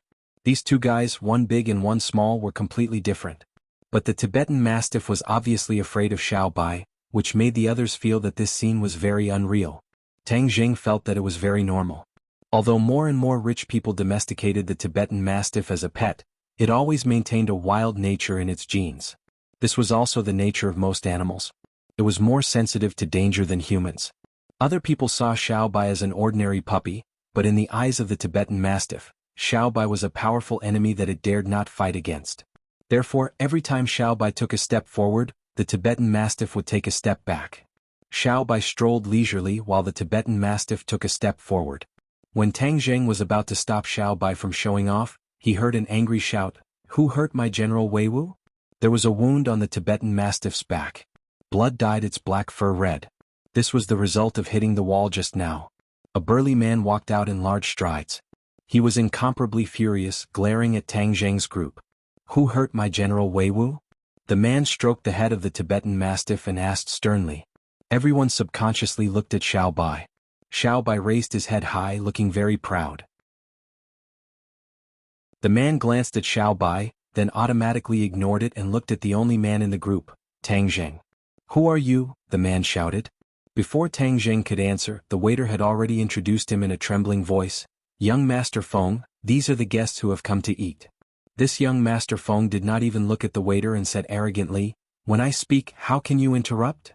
With that, he slapped the waiter, making it impossible for her to avoid it. With a slap, 5 finger marks appeared on the waiter's face. The waiter covered his face, tears about to fall, but he did not dare to make a sound. He stood at the side, trembling. The girls were so scared by this battle that their bodies trembled. Although they were proud sons of heaven, they were still students who had just entered the university. They had never seen such an unreasonable person. "You dare to injure my General Wei Wu? That means you have some skills." "Forget it, my General Wei Wu has not displayed his might for a long time. Today you have the honor of seeing my General Wei Wu's power." Young Master Feng said with interest. Tang Jing had long since frowned. He was not sure who this so-called young Master Feng was, but when he looked at Yi Dingdang, she also shook her head slightly. Obviously, although she had only been in the capital for a few months, she did not know the other party's background. The capital was filled with crouching tigers and hidden dragons. All sorts of powers were gathered here and there were many big shots. This young Master Feng was definitely someone with a certain status. But Tang Jing did not care. He even dared to deal with the martial sect in the Li Palace. How could he be afraid of this rich second generation? Your Tibetan Mastiff suddenly jumped out and almost hurt my companion. You don't know how to discipline your own pet, yet you still dare to be so arrogant. Could it be that there is no law in the capital? Tang Jing asked. Law? Young Master Feng was startled for a moment, then suddenly laughed out wildly. Interesting, really interesting. Today I actually met someone who talked about the law with me. Young Master Feng's eyes were filled with ridicule as he continued, Since you are talking about the law with me, then I will take both of your arms later and grind my General Wei Wu's teeth. Yi Dingdang did not say anything. Although the other party had an extraordinary background, he knew that Tang Jing would definitely not be afraid. After all, he did not even give face to Tang Jing back then, but she remained calm and unruffled, watching the show without the slightest bit of fear. However, the other three people were not as bold as her. They looked at each other with ugly expressions. Even Li Fangfei's face was pale white. Didn't they just come for a meal? How could they have thought that they would encounter such a big problem? What should he do now? The other party's background was not small, and he even had such a ferocious beast. They were just ordinary students, how could they be his match? This Tang Jing was really something. What was there to show off for? At most, he would just apologize and apologize. Wasn't he courting death by being so unreasonable to a big shot? Li Fangfei was already thinking about it. If things got out of hand later, she would have no choice but to call her family for help. Li Fangfei was a native of the capital. Her family ran a small business, which was why she was able to live without worries. However, she wasn't sure if her family's relationship would be able to settle the matter in front of her. She couldn't help but feel a little regretful. If he had known earlier, he wouldn't have come to this kind of social gathering. He didn't expect to fall into such a stalemate. Tang Jing's heart was slightly angered as this person was truly unreasonable. Not only did he allow his Tibetan Mastiff to act recklessly, he even wanted to take his 2 arms. His appetite was truly not ordinary. Alright, my arm is right here. If you have the ability, then come and take it. However, let me remind you, I'm afraid your 2 arms will suffer a little today. Tang Jing was not afraid at all and instead said lightly. Haha, boasting shamelessly. I've lived for more than 20 years, and this is the most ridiculous joke I've ever heard. Since you don't know what's good for you, then I'll fulfill your wish. General Wei Wu, go. Child Feng pushed the Tibetan Mastiff forward, and the Tibetan Mastiff took a few steps forward. Tang Jing did not move at all, while Yi Dingdang's eyes lit up, while the other 3 girls trembled and almost screamed out loud. They were so afraid that they covered their eyes, as if they did not dare to look at the bloody scene that was about to unfold. Jiji. Xiao Bai suddenly shouted at the Tibetan Mastiff, causing it to immediately stop in its tracks. Its eyes revealed a deep sense of fear, and with a low growl, it leaped up and jumped up. However, it did not pounce on Tang Jing, but turned and pounced on its master, Child Feng, with its bloody mouth biting down on his neck.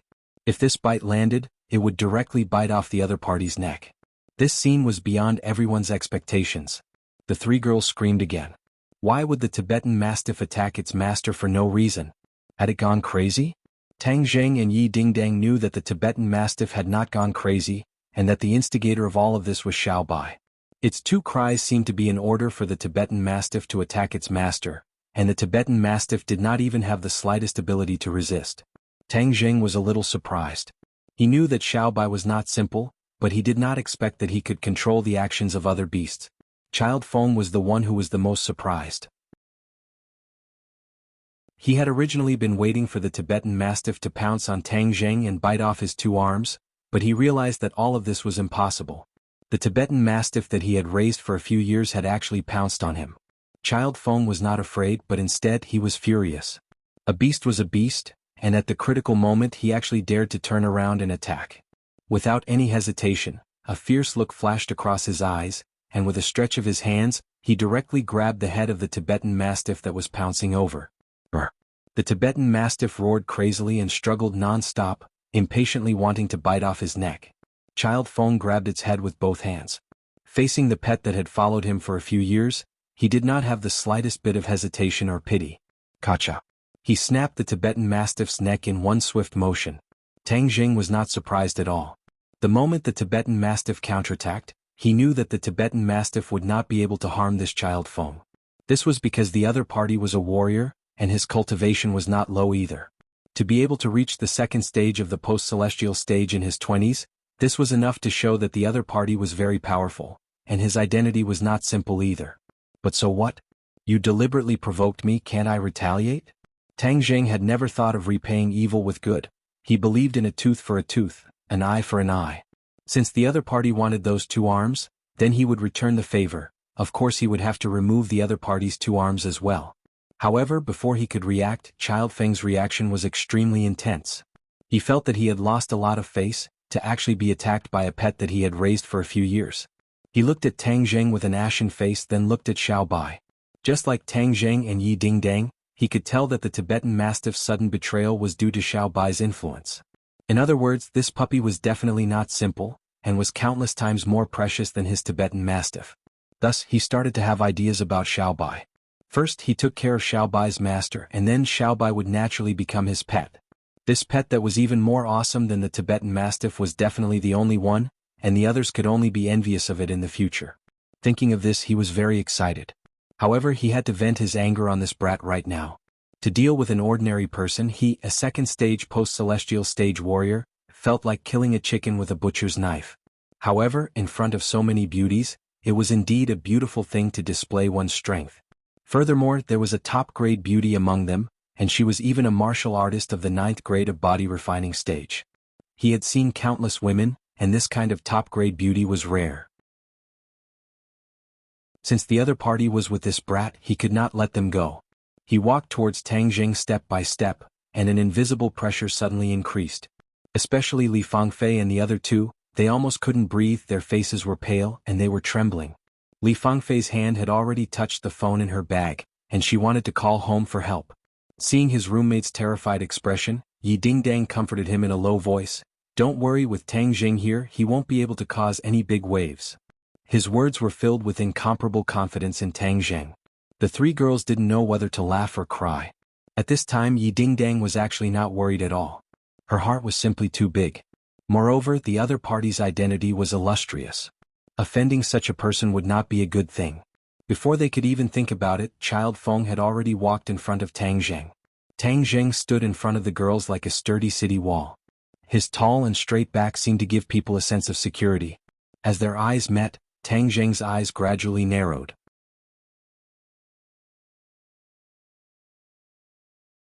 Chapter 289. Child Feng reached out his hand to grab Tang Jing's arm, but Tang Jing arrived first, and actually grabbed onto Child Feng's arm first. Kacha. Before Child Feng could react, his 2 arms were directly removed and drooped weakly on his shoulders. Both sides attacked as fast as lightning. Before the others could even see what was going on, the outcome had already been decided. Child Feng did not scream loudly, but he could not help but let out a painful groan. The veins on his forehead bulged as he stared at his opponent with his mouth agape. How could the other party be faster and more accurate than him? He was a second stage post-celestial stage warrior, and this person was obviously no different from an ordinary person. Tang Jing glanced at him lightly and said, I said that your 2 arms would suffer a little, I didn't go back on my word, right? Who exactly are you? Child Feng's forehead was already drenched in cold sweat. There were not many people in the capital who dared to deal with him so brazenly. Ordinary people. Tang Jing said indifferently. How could an ordinary person be possible? Child Feng would not believe it even if he was beaten to death, but there had never been such a fierce person in the capital. Could it be that he was a dragon crossing the river?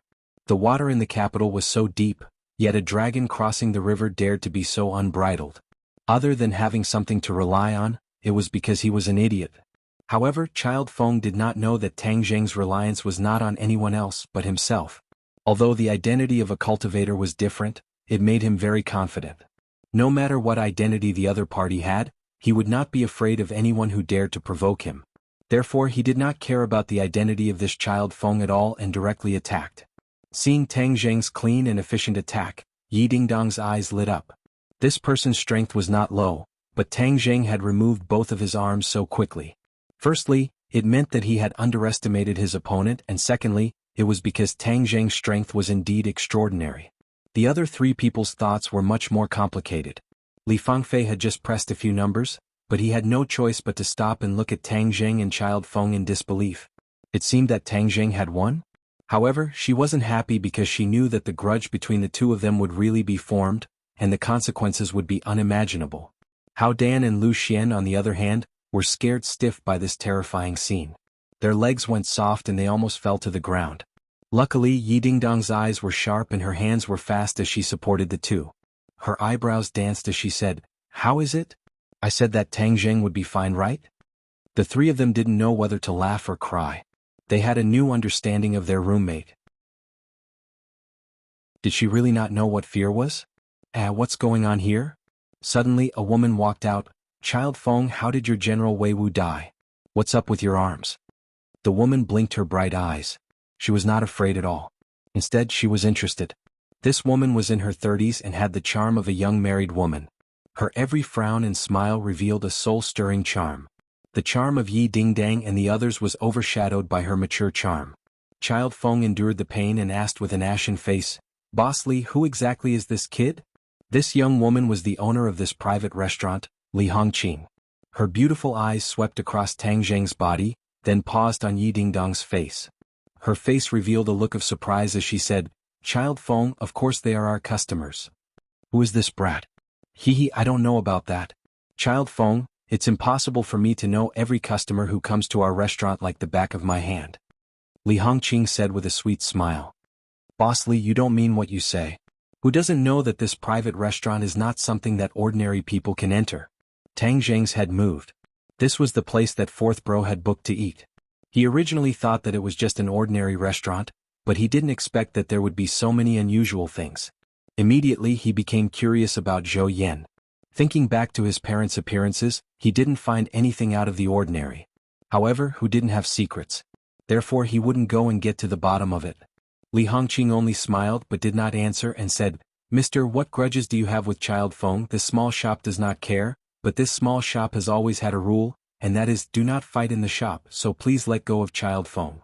Yi Dingdang could not figure out Li Hongqing's background, but without a doubt the other party was not a martial warriors, and did not have any ill intentions, so he let go of Child Feng. Child Feng immediately retreated a few steps, stared fiercely at Tang Zheng, and then said to Li Hongqing, "Boss Li, since you said that you wouldn't allow people to fight in your shop, then what do you say about him injuring me this time?" Li Hongqing smiled and said, "Then I don't know who made the first move, but if this mister made the first move, then I will definitely keep him and give you an explanation, Child Feng." Child Feng's expression changed slightly and said, "Of course he made the first move." Yi Dingdang curled his lips and said, "A grown man is not ashamed to lie, there are so many pairs of eyes watching here, everyone can clearly see who made the first move." Li Hongqing smiled and said, "Child Feng, it seems that this young lady has a different opinion. Who does she think she is? Boss Li, do you believe her words or do you believe mine? You can weigh it yourself." Li Hongqing looked left and right as if she was deep in thought. Tang Zheng looked at the lady boss with interest.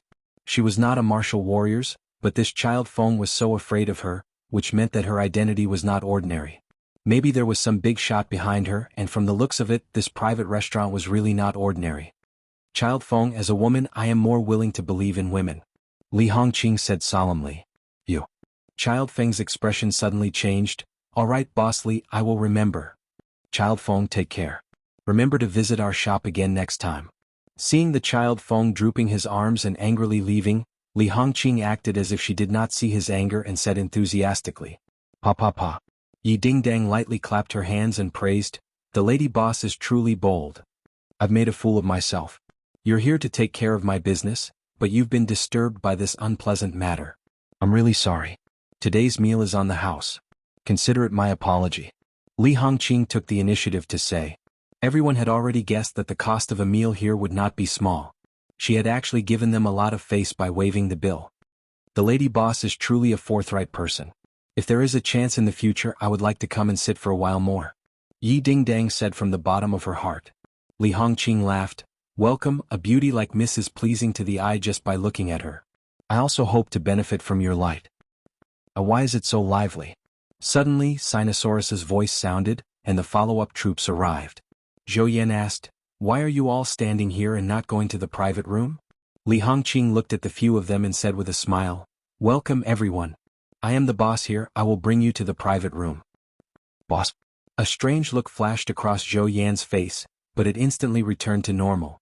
Li Hongqing looked deeply at Zhou Yan, then brought the few of them to the private room. Before leaving, she looked at Tang Zheng thoughtfully. Everyone gathered together and the girls started to talk about what happened just now. Everyone was shocked, they did not expect so many things to happen during a meal. However, when they heard that the lady boss was free of charge, they were extremely excited, especially when Sinosaurus bluntly said that when they came in, they were worried that their wallet would not be full enough and that they would not be able to leave after eating, causing everyone to burst out in laughter. As for the crowd, they were not too surprised by Tang Zheng's clean and efficient attack. After all, they had seen Tang Zheng's massacre of the terrorists, so today's attack was nothing. However, Zhou Yan still advised in a low voice, Lao San, the capital is not like the border area in the west. There are crouching tigers and hidden dragons here, especially this private restaurant. I heard that there are often many rich and noble people patronizing it. Today's child Feng, I'm afraid he won't let this go easily. Different situations call for different measures. Don't you know my habits? Tang Zheng was not afraid in the slightest. Zhou Yan laughed. You are very capable, I was overthinking it. However, I heard that this boss Li is very mysterious. This time she actually took the initiative to entertain you. It is indeed very rare. Tang Zheng looked at Zhou Yan meaningfully. In the past, he had really ignored this fourth brother.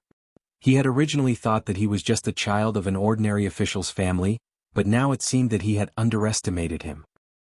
For this private restaurant is not that easy to book. You have quite a bit of power. Zhou Yan chuckled. Isn't my dad a civil servant? Actually, I've only heard of this restaurant before. Today I've come to broaden my horizons. Not long after, a large table of delicacies was served. The dishes looked, smelled, and tasted good, especially the taste which made one's tongue salivate. Yi Dingdang knocked on the red wine glass, indicating that he had something to say. Everyone quietened down, and Yi Dingdang coughed lightly and said, This time, we are basking in the light of these handsome guys, coming to such a grand place to eat, so in order to express our gratitude, I suggest that everyone toast first. It's our honor to know so many beauties. Come, everyone cheers. Sinosaurus said as he raised his wine glass. Now that everyone is familiar with each other, I will say a few more words.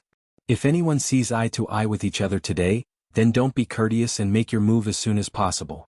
Especially the few handsome guys, look at how beautiful these few beauties are, if you don't take the initiative then you won't have a share. Yi Dingdang said generously. Haha, since great beauty Yi says so, then we won't be polite. Everyone chatted and laughed, the atmosphere was warm, and the feeling of unfamiliarity between them gradually disappeared. With Feng Yong and Sinosaurus livening up the atmosphere, this meal was truly enjoyable for both the guests and the host. Li Fangfei would look at Zhou Yan from time to time, and the two of them even clinked cups a few times.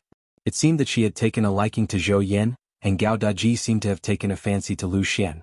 Feng Yong also had some gains and was actually chatting happily with the cute Hao Dan. Wang Shiji had come with a learning attitude today, and did not lock onto a target, so he was happy and harmonious with everyone. Tang Zheng and Yi Dingdang clinked glasses a few times, and in the end Yi Dingdang directly pushed Feng Yong away and sat beside Tang Zheng and said in a low voice, That child Feng and Boss Li are definitely not simple. Do you want me to get my father to investigate? Tang Zheng said calmly, There's no need. If that child Feng wants to find trouble with me, I believe that he will be the one to regret it in the end. You're very confident. However, I still have to remind you that the capital is filled with crouching tigers and hidden dragons. It's better to be careful. Tang Jing muttered to himself for a moment, then said, Then investigate this lady boss. Yi Dingdang blinked his eyes and joked, Are you interested in this kind of young woman? Tang Jing didn't know whether to laugh or cry. Don't let your imagination run wild, I just feel that this lady boss is very interesting. Moreover, she favors you a lot and doesn't pay attention to me. Tang Jing guessed wrong. It was not that Li Hongqing did not pay attention to him, but that he could not figure out his background. When Li Hongqing returned to his office and understood the cause and effect of the matter, he became especially interested in Tang Jing.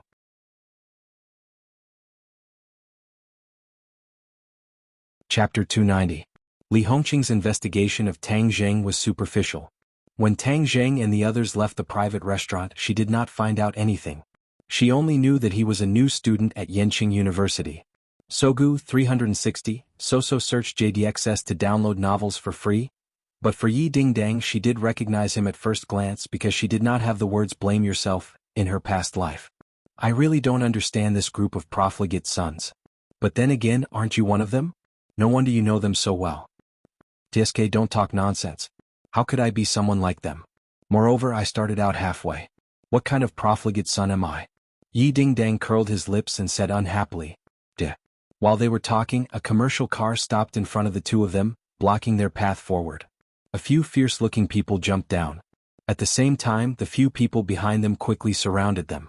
They attacked from the front and back, leaving the two of them with no way out. Come with us.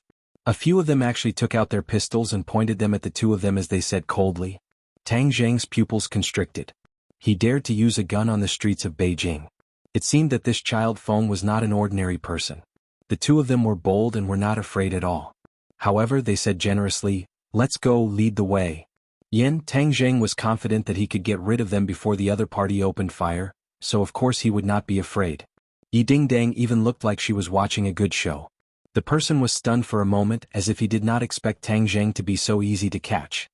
He said coldly, at least you know what's good for you. Get in the car.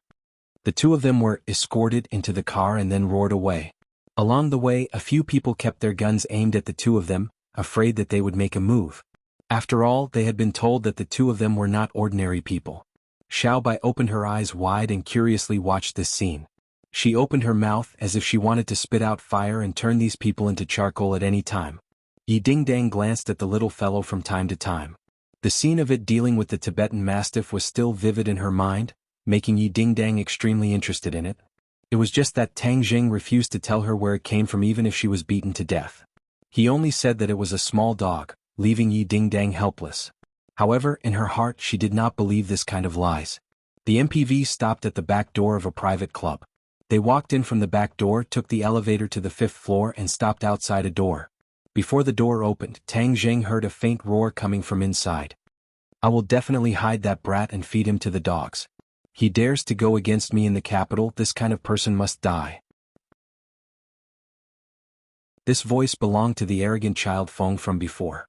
Young Master Feng, we want to see just who dares to touch the earth on top of our heads. Another person said. Yes, young Master Feng, we brothers will support you. We will definitely make this brat unable to return. To dare to provoke the 4 young masters of Beijing, he must have eaten a leopard's guts. Tang Jing looked at Yi Dingdang and asked in a low voice, what are the 4 young masters of Beijing? Yi Dingdang curled her lips and scoffed, I don't dare to be interested in these hedonistic circles at all. They are all a group of people relying on their parents' shadow to bully others, so I don't know what the 4 young masters of Beijing is. Don't speak. A few big men shouted angrily to stop him. Young Master Feng, don't be angry. Later we'll play with that guy to vent our anger. A woman's voice advised. Dong dong. The big men knocked on the door. The room quietened down and then young Master Feng's voice sounded, come in. With a creak, the door opened and Tang Zhang and Yi Dingdang were escorted in. Immediately the room quietened down, and everyone's gazes turned to Tang Zhang and Yi Dingdang. Young Master Feng was the first to laugh out loud, ha brat, we meet again? This time you're dead for sure. The others also looked at Tang Zhang in ridicule, but after a while they looked at Yi Dingdang and their eyes lit up. These hedonistic young masters were very picky with their mouths, and had already seen countless beauties, but characters like Yi Dingdang were extremely rare. Young Master Feng, your luck is not bad. There's actually such a beauty. Although you were injured this time, you still earned it. Someone said with a smile of exultation. Young Master Feng's gaze also fell on Yi Dingdang's body for a while, not concealing the desire in his eyes. Tang Zhang and Yi Dingdang calmly looked at this group of people. There were a total of 10 of them and without a doubt they were all wearing famous brands and were arrogant. Tang Zhang even saw a few female movie stars who often appeared on TV beside the mechanical man. These female movie stars did not have their usual high and mighty appearance. Instead, they were extremely respectful towards the hedonistic young masters beside them. Tang Zhang was greatly disappointed, so he did not pay too much attention to it.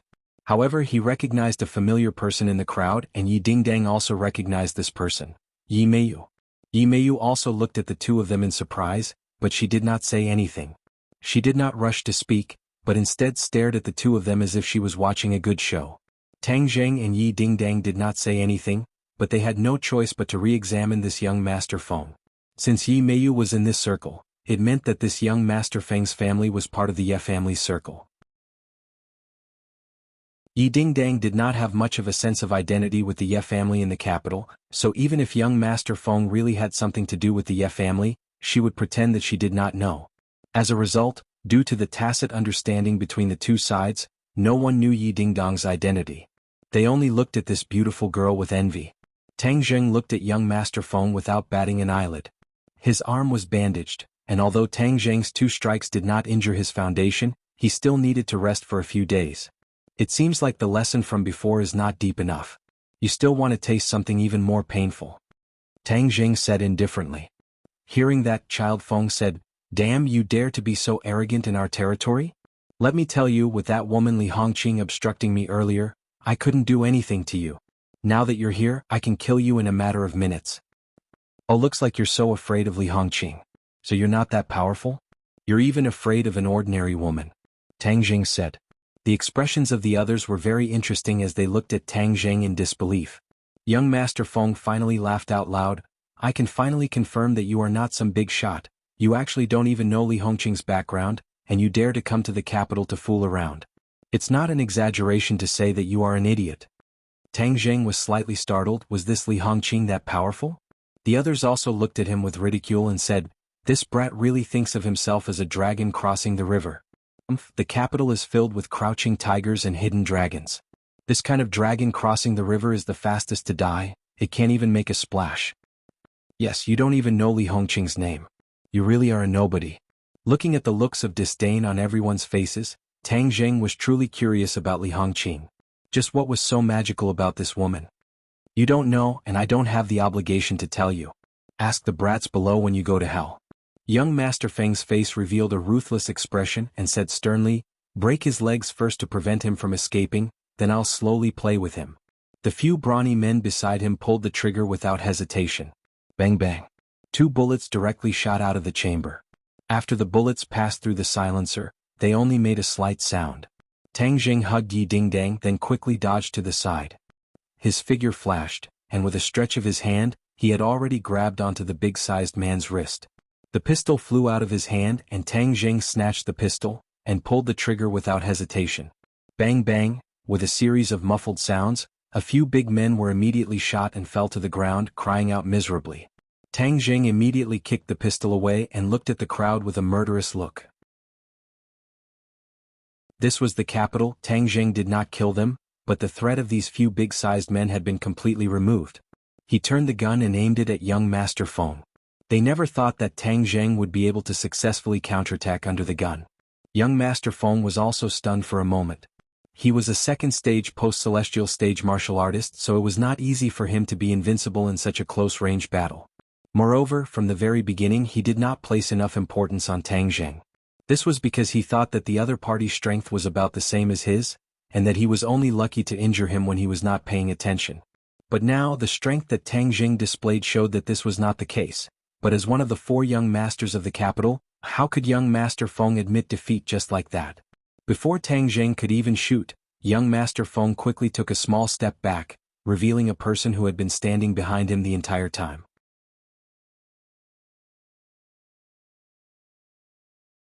Chapter 291. Once the person behind the scene was revealed, Tang Zheng and Yi Dingdang both felt a chill in their hearts. This was because this person was also a martial artist and an expert at that. Even from a distance of a few meters, they could clearly feel his surging inner strength.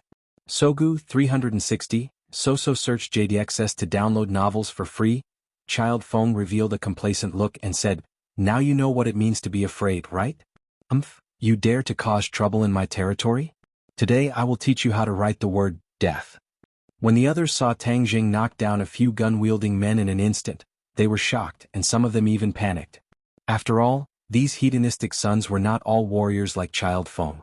They were basically ordinary people, and most of them were unwilling to suffer the hardships of practicing martial arts. Due to Child Feng's family reasons, the men in his family had to practice martial arts. Even if he was unwilling, it would be useless. However, when they saw the person behind Child Feng walk out, they all heaved a sigh of relief. They had actually forgotten about such an important person. With him here, this brat was simply insignificant.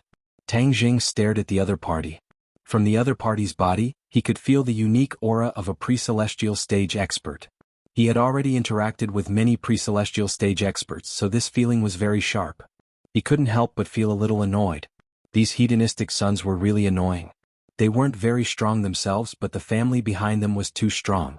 Just like that Qin Lao who had protected Song Yu back then, he was a 5th stage pre-celestial stage expert. This middle-aged man did not have the calmness of Qin Lao that was as deep as an abyss, but he gave off a sharp feeling that made one's heart palpitate. Yi Dingdang said in a low voice, "This person is very powerful, we might not be his match." Tang Jing obviously knew this, but if Child Feng wanted his life, could it be that he would kneel down and beg for mercy, begging the other party to let him go? Although Yi Dingdang had revealed her identity, this battle would definitely not start, but Yi Dingdang had a look of watching a good show, so how could the proud Yi Dingdang be willing to reveal her identity? Didn't this mean that he was afraid of death? In fact, Yi Dingdang was very similar to Tang Jing. They both believed that victory was won with their own fists. No matter how strong the enemy was, they would not admit defeat, let alone use their identities to scare others.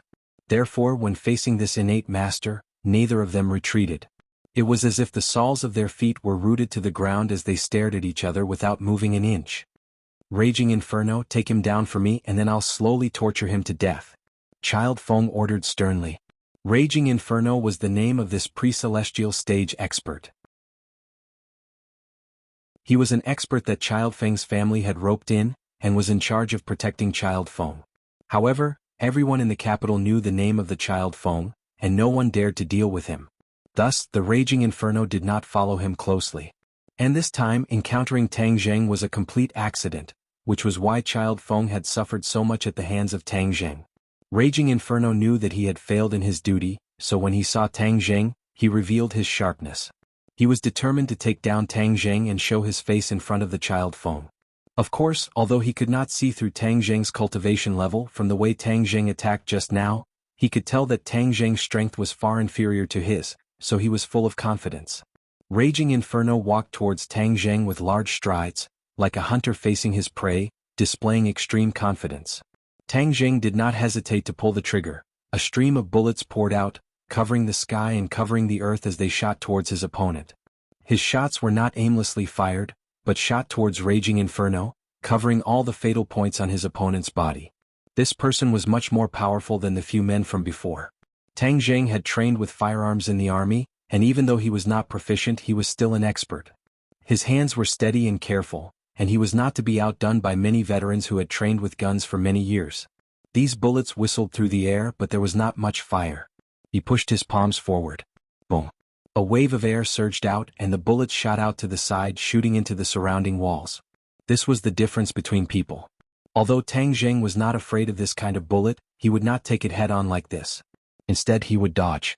However, as a pre-celestial martial artist, Raging Inferno was obviously more skilled. He directly used an even more gorgeous move to counterattack, causing the eyes of others to light up. Especially this group of hedonistic young masters. Many of them actually whistled excitedly. This kind of explosive scene was rare. It was much more explosive than the gorgeous special effects in movies, and it was easier to make one's blood boil.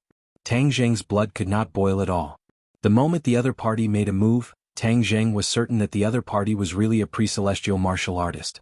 Tang Zheng did not think that he was a match for a pre-celestial martial artist, so he took advantage of this gap and retreated without hesitation, directly knocking open the door and retreating into the corridor at the same time as Yi Dingdang. He did not want to escape but to fight in a wider area. "Protect yourself," Tang Jing said to Yi Dingdang. Yi Dingdang's expression changed slightly. She nodded and did not say a word as she watched Tang Jing retreat towards the end of the corridor, while Raging Inferno chased after him relentlessly. The others also rushed out and watched the intense battle without blinking. Yi Meiyu even looked at Yi Dingdang with interest.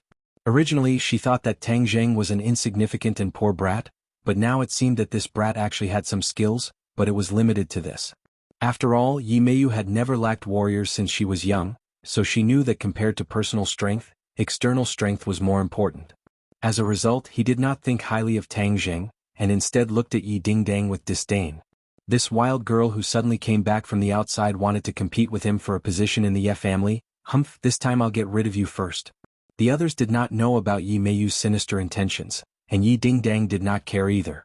He nervously watched the battle between Tang Zheng and Raging Inferno, and also kept a distance from the others, preventing them from sneaking an attack on her.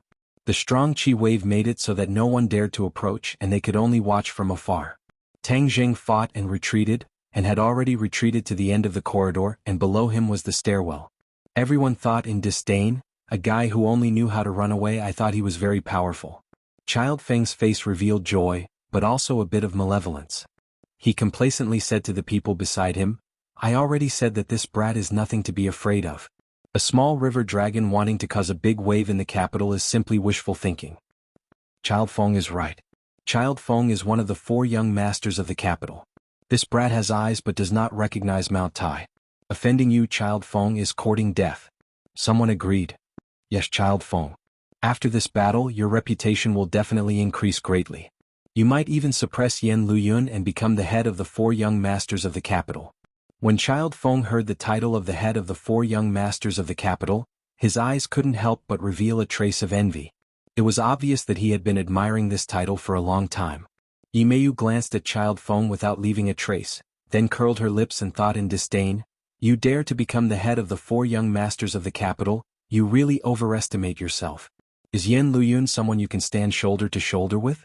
If it wasn't for the fact that Yan Luyun already had an engagement, I would have chased after him. How could I have come to hang out with you?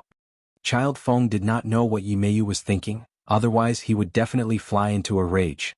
Yi Dingdang was standing not far away, and clearly heard this series of flattery. His heart moved and he was secretly surprised. This Child Feng is actually someone who is as famous as Yan Luyun. Could he be someone from the 4 great families of the capital? The 4 great families of the capital were the Yen, Song, Chu and Yi families, and Yan Luyun was a member of the Yen family. If this Child Feng is a member of the 4 great families, could he be a member of the Chu family? Yi Dingdang thought to himself. After coming to the capital, he did not deliberately try to understand the various powers, and these were all news that he would occasionally hear.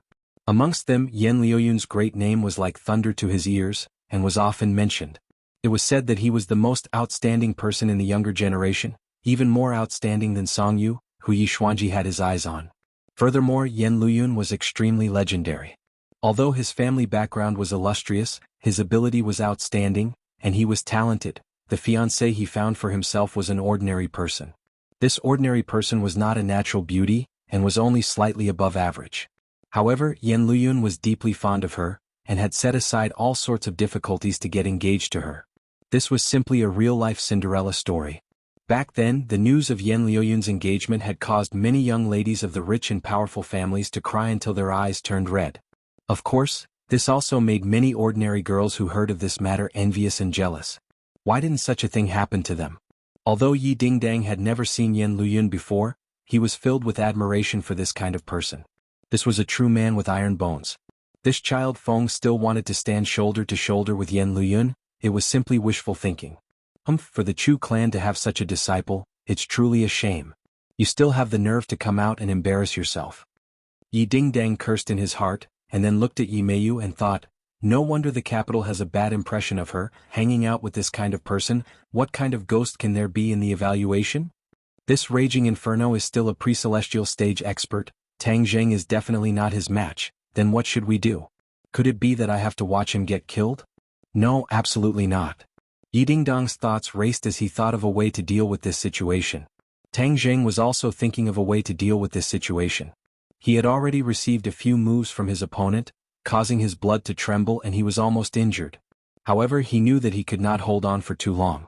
Seeing that he had already retreated to the stairwell, and that the other's line of sight was unavoidably blocked, he had an idea and said in a low voice, Xiao Bai, when I take a few more steps back, you will spit fire. Xiao Bai had already continued to rage, baring his teeth at the Raging Inferno. If not for the fact that he remembered Tang Zheng's reminder that he could not casually spit fire, he would have already spat fire at the Raging Inferno, turning him into a true Raging Inferno. Now that he had received the order, Xiao Bai's blood-red eyes gradually lit up, as if he was staring at his prey, staring at the Raging Inferno like a tiger eyeing its prey. Tang Zheng retreated along the stairs. The Raging Inferno was like a maggot in his bones, quickly following him, determined to take down Tang Zheng.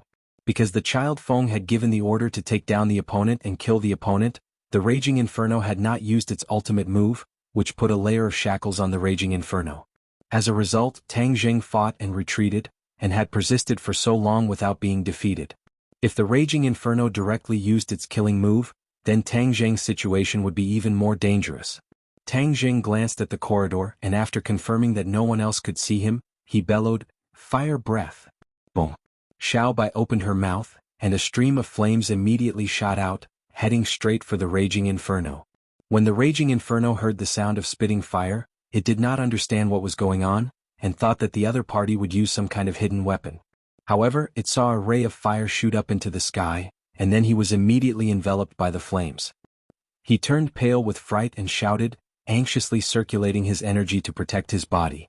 The flames blocked his line of sight, and he did not notice that at some point in time, a bow without an arrow had appeared in Tang Jing's hand. Tang Jing pulled the bowstring and released his fingers. 1.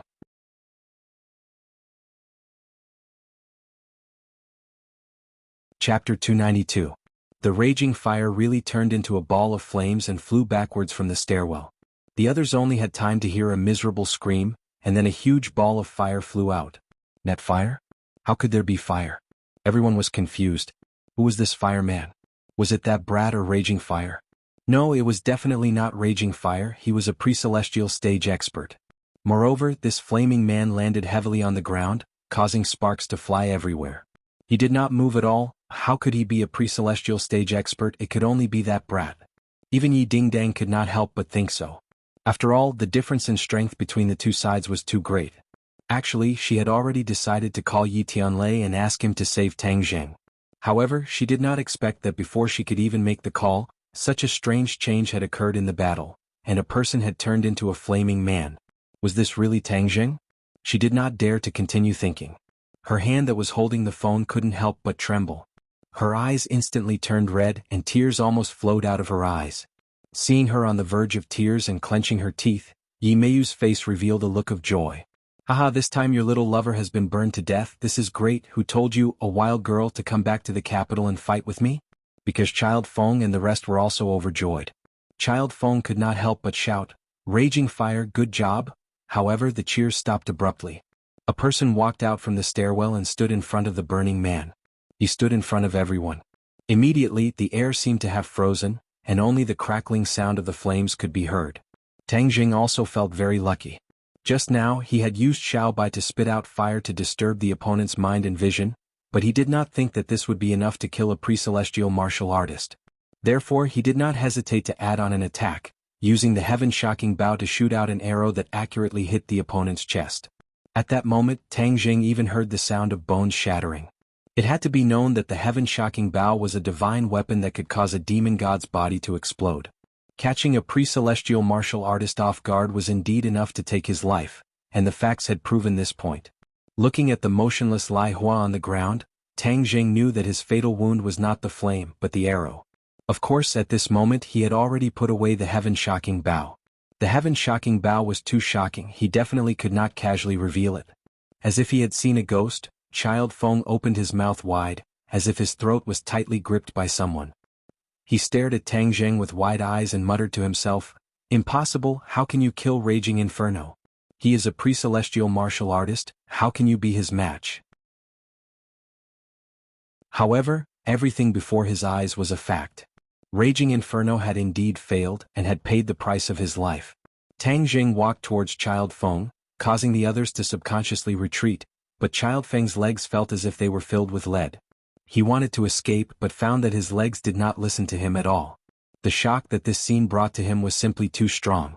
Yi Meiyu was as shocked as him. She did not retreat and looked at Tang Jing in disbelief. How could this brat be so powerful? How could Yi Dingdang's lover be so powerful? Unfair. Although Yi Dingdang was also filled with doubts, his eyes lit up. Hero. Tang Jing's scene was simply too heroic, too mighty. Her heart was trembling with excitement, and the anxious look on her face that was on the verge of tears disappeared without a trace. If not for the inconvenience of her legs, she would have immediately pounced into Tang Jing's embrace. Tang Jing walked in front of Child Feng. The two of them were of similar height, and when their eyes met, Child Feng saw a gaze that he would never forget for the rest of his life. This gaze was abnormally cold, without the slightest bit of pity, only endless killing intent. Just by looking at it, it was as if he was in a world of ice and snow. Child Feng twitched his facial muscles with difficulty and asked, "What are you doing? What do you think I'm going to do?" Tang Jing reached out with both hands and immediately grabbed onto the other party's two arms. Child Feng immediately screamed in shock. "You can't kill me, I am the eldest young master of the Chu family, Chu Xiaofeng. If you kill me, the Chu family will not let you off." Tang Jing did not know what the Chu family was, and did not care about what the Chu family was. "Since you dare to kill me, then I will dare to kill you." It was that simple. Tang Jing had always followed such a simple logic, and did not want to waste time with the other party. Exerting force with his arm, Chu Xiaofeng's arm that was originally helping with the bandage immediately twisted at a strange angle. Kacha. The bones at the elbow joint were forcefully broken. The crisp sound of breaking caused everyone's teeth to chatter and their faces to turn pale. From Tang Jing's unhesitatingly cold gaze, they really felt a wave of killing intent rushing towards them. In front of this person, the identity that they used to think of as invincible was worthless. In front of this person they were just lambs waiting to be slaughtered. They really wanted to shout for help, but the people on this floor had all been cleaned up. Furthermore, no matter how big of a commotion there was, no one below would come to disturb them. This was something that had been arranged beforehand, and no one dared to disobey the orders of this group of silk pants. Therefore, they could only watch helplessly as Tang Jing made his move. These people's family backgrounds were generally not as good as Chu Xiaofeng's. Usually, they would follow him around to strengthen their momentum, and thus try to get closer to the Chu family. But this time, Chu Xiaofeng was attacked right in front of them, yet they were powerless to do anything. Then, all of their previous wishful thinking would be for naught. They wanted to cry but had no tears, but Yi Meiyu was secretly delighted.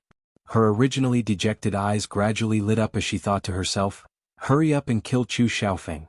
As long as you kill him, you will definitely attract the revenge of the Chu family. At that time, no one will be able to protect you anymore. Aha, Yi Dingdang will definitely cry to death." Although Yi Dingdang did not know Yi Meiyu's sinister intentions, but seeing that Tang Jing really wanted to kill Chu Xiaofeng, she was shocked and quickly shouted, "Tang Jing, don't kill him." Tang Jing subconsciously stopped, turned his head to look at Yi Dingdang and asked curiously, "Why?" "He's a member of the Chu family. Killing him will be very troublesome. The Chu family is one of the 4 great families in the capital." Yi Dingdang quickly explained. The 4 great families of the capital? Tang Jing did not have any concept of this, but looking at Yi Dingdang's nervous expression, he could guess how powerful it was. However, he was even more aware of the vengeful nature of these silk pants. Back then Huang Xiang was also like this. If he let the tiger return to the mountain, he didn't dare guarantee that Chu Xiaofeng wouldn't continue to deal with him in desperation. Yi Dingdang rolled her eyes and saw Tang Jing's worry and quickly said, "Chu Xiaofeng, listen, if you want revenge, then come and find the Ye family. I am Yi Dingdang and this is my fiancé. If you have the guts, then come and find the Ye family." Ye family? Everyone felt dizzy. Why did the Ye family come out again? This beauty was actually a member of the Ye family. Yi Dingdang, they seemed to have heard this name somewhere before. The smart people had already remembered that Yi Dingdang was Yi Tianlei's daughter. After Yi Tianlei returned to the Ye family, he was in the limelight. Many people knew that the abandoned son of the Ye family had now become a strong competitor for the next head of the Ye family. Immediately, everyone looked at Yi Dingdang and Tang Jing in a different light. They originally thought that they were dragons that crossed the river without any foundation, but now they knew that they had a big backer behind them. Moreover, it was a backer that did not lose out to the Chu clan. No wonder they were so arrogant. Although Chu Xiaofeng was usually arrogant, he was not an idiot. When he heard the other party's identity, he knew that he had kicked an iron plate this time. He was not afraid of the Ye family, but the Ye family was not afraid of the Chu family either. Both sides were on par with each other, so he could be considered to have suffered a loss this time.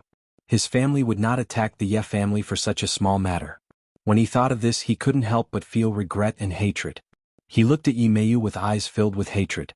Since she was a member of the Ye family, why didn't Yi Meiyu remind him earlier? That way he could have resolved the enmity from the very beginning. There was no need to go to this step. Not only did he lose an expert, he also lost a lot of face. If this were to spread out in the future, he would probably be laughed at to death.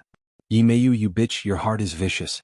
During this period of time, you spent so much effort to hang out with Laozi, so it turns out that you were digging a hole for Laozi. Then you even pushed Laozi. How ruthless. Chu Xiaofeng thought fiercely. Yi Meiyu looked at Chu Xiaofeng's eyes and her heart trembled. She immediately understood the look in his eyes and her heart trembled. That look of hatred made her flustered. All her efforts during this period of time had gone down the drain. Yi Meiyu's goal of hanging out with Chu Xiaofeng was not simple. She just wanted to hang on to Chu Xiaofeng and then marry into the Chu family. This way, her position in the Ye family would quickly rise, and this would be beneficial for her father when he competed for the position of patriarch of the Ye family in the future. Back then, when Yi Xuanji had no hope of breaking through to the Great Master realm, he thought of marrying into the Song family. Yi Meiyu wanted to fight for this spot, but her reputation was not good, and Song Yu did not like her, so in the end she decided on Yi Dingdang. Later on, Yi Xuanji successfully broke through to the Great Master realm, and the crisis of the Ye family was temporarily resolved. Yi Xuanji followed his agreement with Tang Zheng and cancelled the engagement between Yi Dingdang and Song Yu. This caused the relationship between the Song and Yi families to become subtle, and it was no longer as strong as before. Yi Meiyu's thoughts were lively. After knowing that she had no hope of marrying into the Song family, she turned her attention to the Chu family. The young master of the Chu family, Chu Xiaofeng, was also a standard playboy with countless affairs, but Yi Meiyu did not care, as this was instead compatible with her usual licentious habits. Therefore, after interacting with Chu Xiaofeng for a few days, the relationship between the two of them improved by leaps and bounds, and they were now a pair. If things went smoothly, it was very likely that they would get married in the future, and at that time, it would be a marriage between the Yi and Chu families, and both sides would benefit from it. Of course, the one who benefited the most was Yi Meiyu. However, all of this had collapsed at this moment today. From Chu Xiaofeng's venomous gaze, it could be seen that he had imagined Yi Meiyu to be on the same side as Yi Dingdang, and that both sides were here to trick him today. Yi Meiyu wanted to cry, but she had no way to explain. Her heart was filled with anger as she stared at Yi Dingdang hatefully. Her perfect plan was about to succeed, but it was Yi Dingdang who ruined her plans again and again. Seeing Chu Xiaofeng's venomous gaze, Yi Dingdang did not explain, nor did she have the mood to explain. Ever since she returned to the Ye family in the capital, Yi Dingdang had been targeting her. If she could ruin her plans this time, Yi Dingdang would be secretly happy. Chu Xiaofeng, remember what I said just now. If you want revenge, then come to the Ye family. We will accompany you to the end. Tang Zheng, let's go. After Yi Dingdang finished speaking, he immediately held onto Tang Zheng's hand. Tang Zheng felt as if he had just woken up from a dream. He was shocked by Yi Dingdang's powerful words just now. When did he become Yi Dingdang's fiancé? Furthermore, he had made it public in front of so many people. Wouldn't that mean that he was going to confirm this identity? One had to know that this was just a fake identity that he had created to save her. He felt a soft palm in his hand and subconsciously looked towards Yi Dingdang. Yi Dingdang was winking at him, and he understood that it was better to leave this place first. He held Yi Dingdang's hand and walked downstairs out of the clubhouse. Yi Dingdang heaved a sigh of relief. Seeing that Tang Zheng was still in a daze, she quickly explained, "Just now it was a temporary measure. If I didn't say that and push the blame onto the Ye family, then the Chu family would take revenge on you. This way you would be in a very passive position."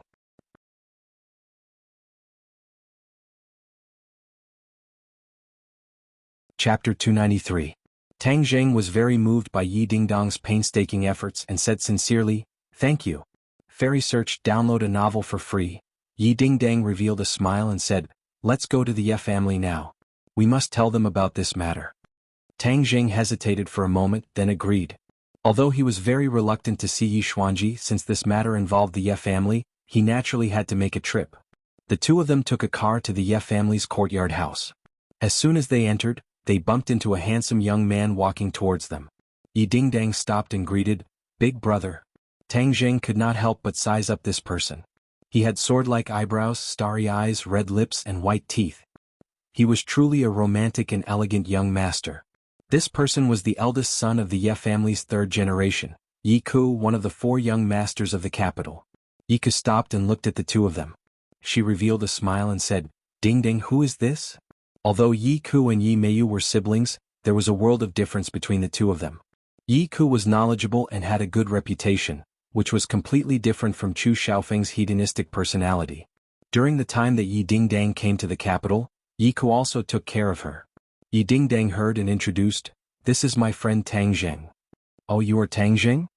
"Tiske." Yi Ku looked at Tang Zheng thoughtfully, You have to treat Ding Dang well in the future, otherwise I, as your big brother, will not let you go.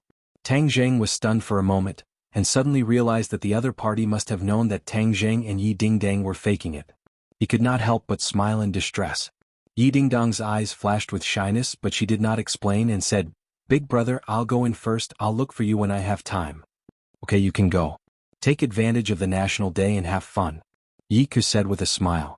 The two of them first went to Yi Tianlei's room. Yi Tianlei and his wife were there. They looked at Tang Zheng in surprise and said, "Little Tang Zheng, you're here. Take a seat." Yi Dingdang looked at her parents resentfully and said, "I'm your daughter. Why do I feel that you're closer to Tang Zheng than you are to me?" Feng Xinyang laughed out loud. "I've wanted to have a son like you for a long time. I'm tired of looking at you all day." Everyone knew that Feng Xinyang was joking, so they didn't take it seriously. Yi Dingdang curled her lips and pretended to be wronged. Biased. "Look, I'm still injured." "You still have the nerve to say that. If it weren't for the little handsome brother protecting you, I don't know what would have happened. You're getting bolder and bolder. You actually went to the terrorist's lair without saying a word." Feng Xinyang poked her daughter's forehead and complained. "Everyone went. If I didn't go, wouldn't I be laughed at?" Yi Dingdang explained. Yi Tianlei said, "It's good to go and train. The children of the Ye family have always grown up in a greenhouse. If they don't experience the wind and rain, what kind of words would that be?" Feng Xinyang said, "Fortunately there is Tang Zheng. If it weren't for him, we would have already dragged you back. Little handsome brother, I heard that your operation this time wasn't going well, and your credit was stolen by others?" Tang Zheng smiled faintly. "This little bit of credit doesn't matter." Yi Dingdang said unjustly, "His credit was stolen by Takashi, and there is also this woman. If it wasn't for her making things difficult for him, how could Tang Zheng not even be able to receive the award?" Hearing Wu, Yi Tianlei and Feng Xinyang both became serious at the same time. They had long heard of this matter, and Wu was actually the instructor of the student soldiers. When they heard the news, they were shocked, and thought that the martial sect had discovered the matter of the ordinary balance. Later on, it was proven that it was all a false alarm. Wu had really lost his memories, and Tang Zheng and Yi Dingdang were lucky enough to escape this calamity. Look at how open-minded little Tang is. A little bit of profit is nothing. However, little Tang, I really don't understand why you don't maintain a good relationship with the military? Yi Tianlei's fiery eyes of truth saw through Tang Zheng's true goal with a single glance. Tang Zheng was avoiding the military and deliberately not fighting for the credit. Tang Zheng smiled faintly. "I am a person who likes freedom. I just want to experience the life of the military camp. If I want to go deep into it and truly become a member, I can't stand those restrictions." Feng Xinyang's eyes lit up. He was not stingy with his praise and said, "Good job. In this world, it is good to live freely. If you put so many shackles on yourself, wouldn't you be tired to death? Look, I'm not as happy as I am in the ordinary balance. It's all because of this environment." Yi Tianlei sighed and said, "In this world there are always many things that don't go your way. How can everything go your way? Since you don't like the life of the military, then live according to your own way in the future." "Dad, Feng Xinyang, we encountered something today," Yi Dingdang said seriously. Yi Tianlei and Feng Xinyang looked at their daughter in surprise. It was rare to see such a serious expression on her face, so they hurriedly asked, "What happened?" "Today we had a conflict with Chu Xiaofeng. Tang Zheng injured the other party and then killed an expert from their family called Raging Inferno." Chu Xiaofeng? Yi Tianlei and Feng Xinyang were not people like Yi Dingdang who did not pay attention to the outside world. They knew a lot about the complicated connections of the capital. "How did you get into a conflict with him?" Just as the two of them finished asking this question, they suddenly paused and exclaimed as if they had just woken up from a dream, "What did you say just now? You actually killed Raging Inferno?" Yi Tianlei and Feng Xinyang, who had experienced countless big scenes, were also shocked by this news. It was even more shocking than when they clashed with Chu Xiaofeng. "Raging Inferno is a first-grade pre-celestial stage martial artist. How did you kill him?" Yi Tianlei was also only at the first grade of the pre-celestial stage. He found it hard to believe that an expert of the same cultivation level as him had died at the hands of these two juniors. Looking at her parents' shocked expressions, Yi Dingdang could also feel their shock. Furthermore, after confirming Raging Inferno's cultivation from her parents, she became even more shocked. She quickly suppressed her emotions and corrected her. "I didn't kill him, it was Tang Zheng who killed him. Raging Inferno died at his hands alone." Immediately Yi Tianlei and Feng Xinyang's expressions became even more shocked. They looked at Tang Zheng as if they had seen a ghost, as if they wanted to cut him open and study how he did it. Yi Dingdang was very satisfied with this effect. She turned her head and looked at Tang Zheng, her big eyes filled with little stars of worship. Tang Zheng was the creator of miracles. It seemed that anything impossible could happen to him. Tang Zheng laughed bitterly. Uncle Yi, Aunt Feng, don't look at me like that, it makes me look like a monster. Actually, all of this was just a fluke. Feng Xinyang smacked her lips and said, Little handsome brother, don't tell me you still don't admit that you're a monster? You've already done such an impossible thing. Tell me what else can't you do? This kind of praise made Tang Jing not know whether to laugh or cry, and he was speechless. Yi Dingdang seemed to think that this kind of shock was not enough, and immediately added fuel to the fire. Let me tell you, Raging Inferno did not last long under Tang Jing's hands, and then turned into a ball of fire and died. What? He didn't last long and he even turned into a ball of fire? Even if Yi Tianlei and Feng Xinyang were to open their brains, they would not be able to imagine this scene. Wasn't Tang Jing only at the 4th stage of the postnatal stage? Why did it sound like he was at the 4th stage of the postnatal stage? Moreover, how did a person turn into fire? Tang Jing blushed with shame and hurriedly said, Don't listen to Dingdong's nonsense, I'm not that powerful, I only defeated him by chance. At that time, there was a barrel of oil in the stairwell, I splashed it on Raging Inferno's body, and then turned him into a flaming man. Oh, why don't I smell gasoline? Yi Dingdang expressed her suspicion. This girl was really observant. It was so chaotic back then, but she still remembered this. Tang Jing obviously would not back down and continued, You said that if I didn't use oil, how could I turn him into a flaming man? Could it be that I can spit fire? Squeak squeak. Xiao Bai cried out in Tang Jing's embrace and raised his claws, as if he wanted to say that he could breathe fire. Tang Jing immediately pressed it down and looked at the three of them calmly. Yi Tianlei and Feng Xinyang were not present, but they believed this explanation. Otherwise they would not be able to explain this matter. Only Yi Dingdang, the person involved, was extremely suspicious, but she could not find any other reasonable explanation, so she could only believe this reason for the time being. Yi Tianlei looked at Tang Jing seriously and said, Little Tang, you are really lucky this time. That Raging Inferno is an expert who has been famous for a long time, and even if I were to fight against him, I might not have the confidence to defeat him.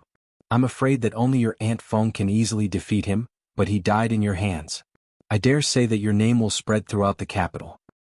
What, spread throughout the capital? Tang Jing was shocked. You don't know what a pre-celestial expert means. Although there are many experts in the great families, pre-celestial experts are still as rare as phoenix feathers and unicorn horns. You casually killed a pre-celestial expert, it's hard for you not to be famous. Feng Xinyang joked, Sigh, how many people want to be famous?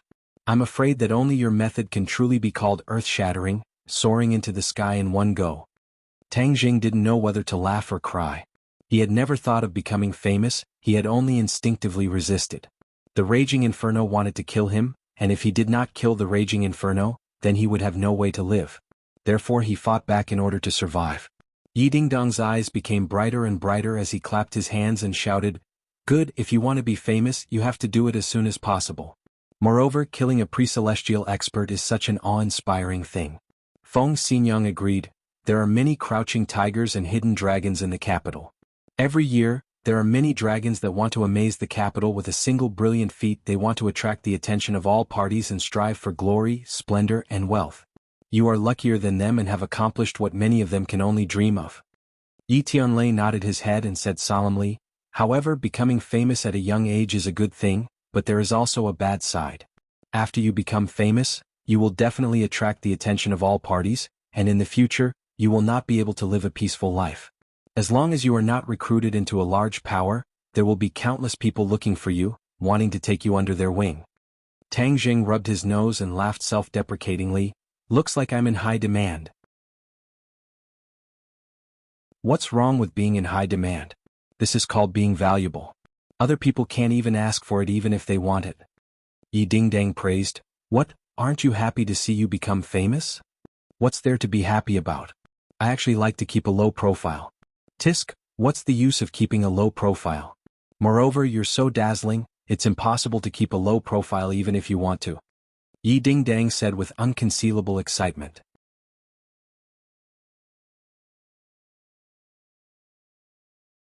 Chapter 294.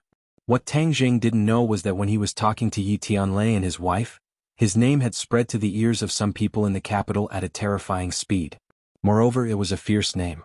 For a young man to kill a Xiantian lord who had been famous for a long time, just how shocking was that? It had been many years since such an explosive thing had happened in the capital. But who was Tang Jing? Why had they never heard of this name before? Could it be that he was a ferocious dragon that crossed the river? The answer was quickly revealed. This person was not some dragon that crossed the river but a local snake. It turned out that he was the Ye family's future son-in-law, Yi Dingdong's fiancé.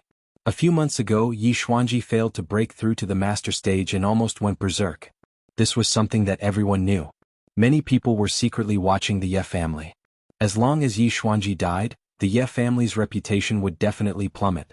They would probably fall from the throne of the four great families in the capital. Many new families were watching this matter closely and secretly worked for a long time.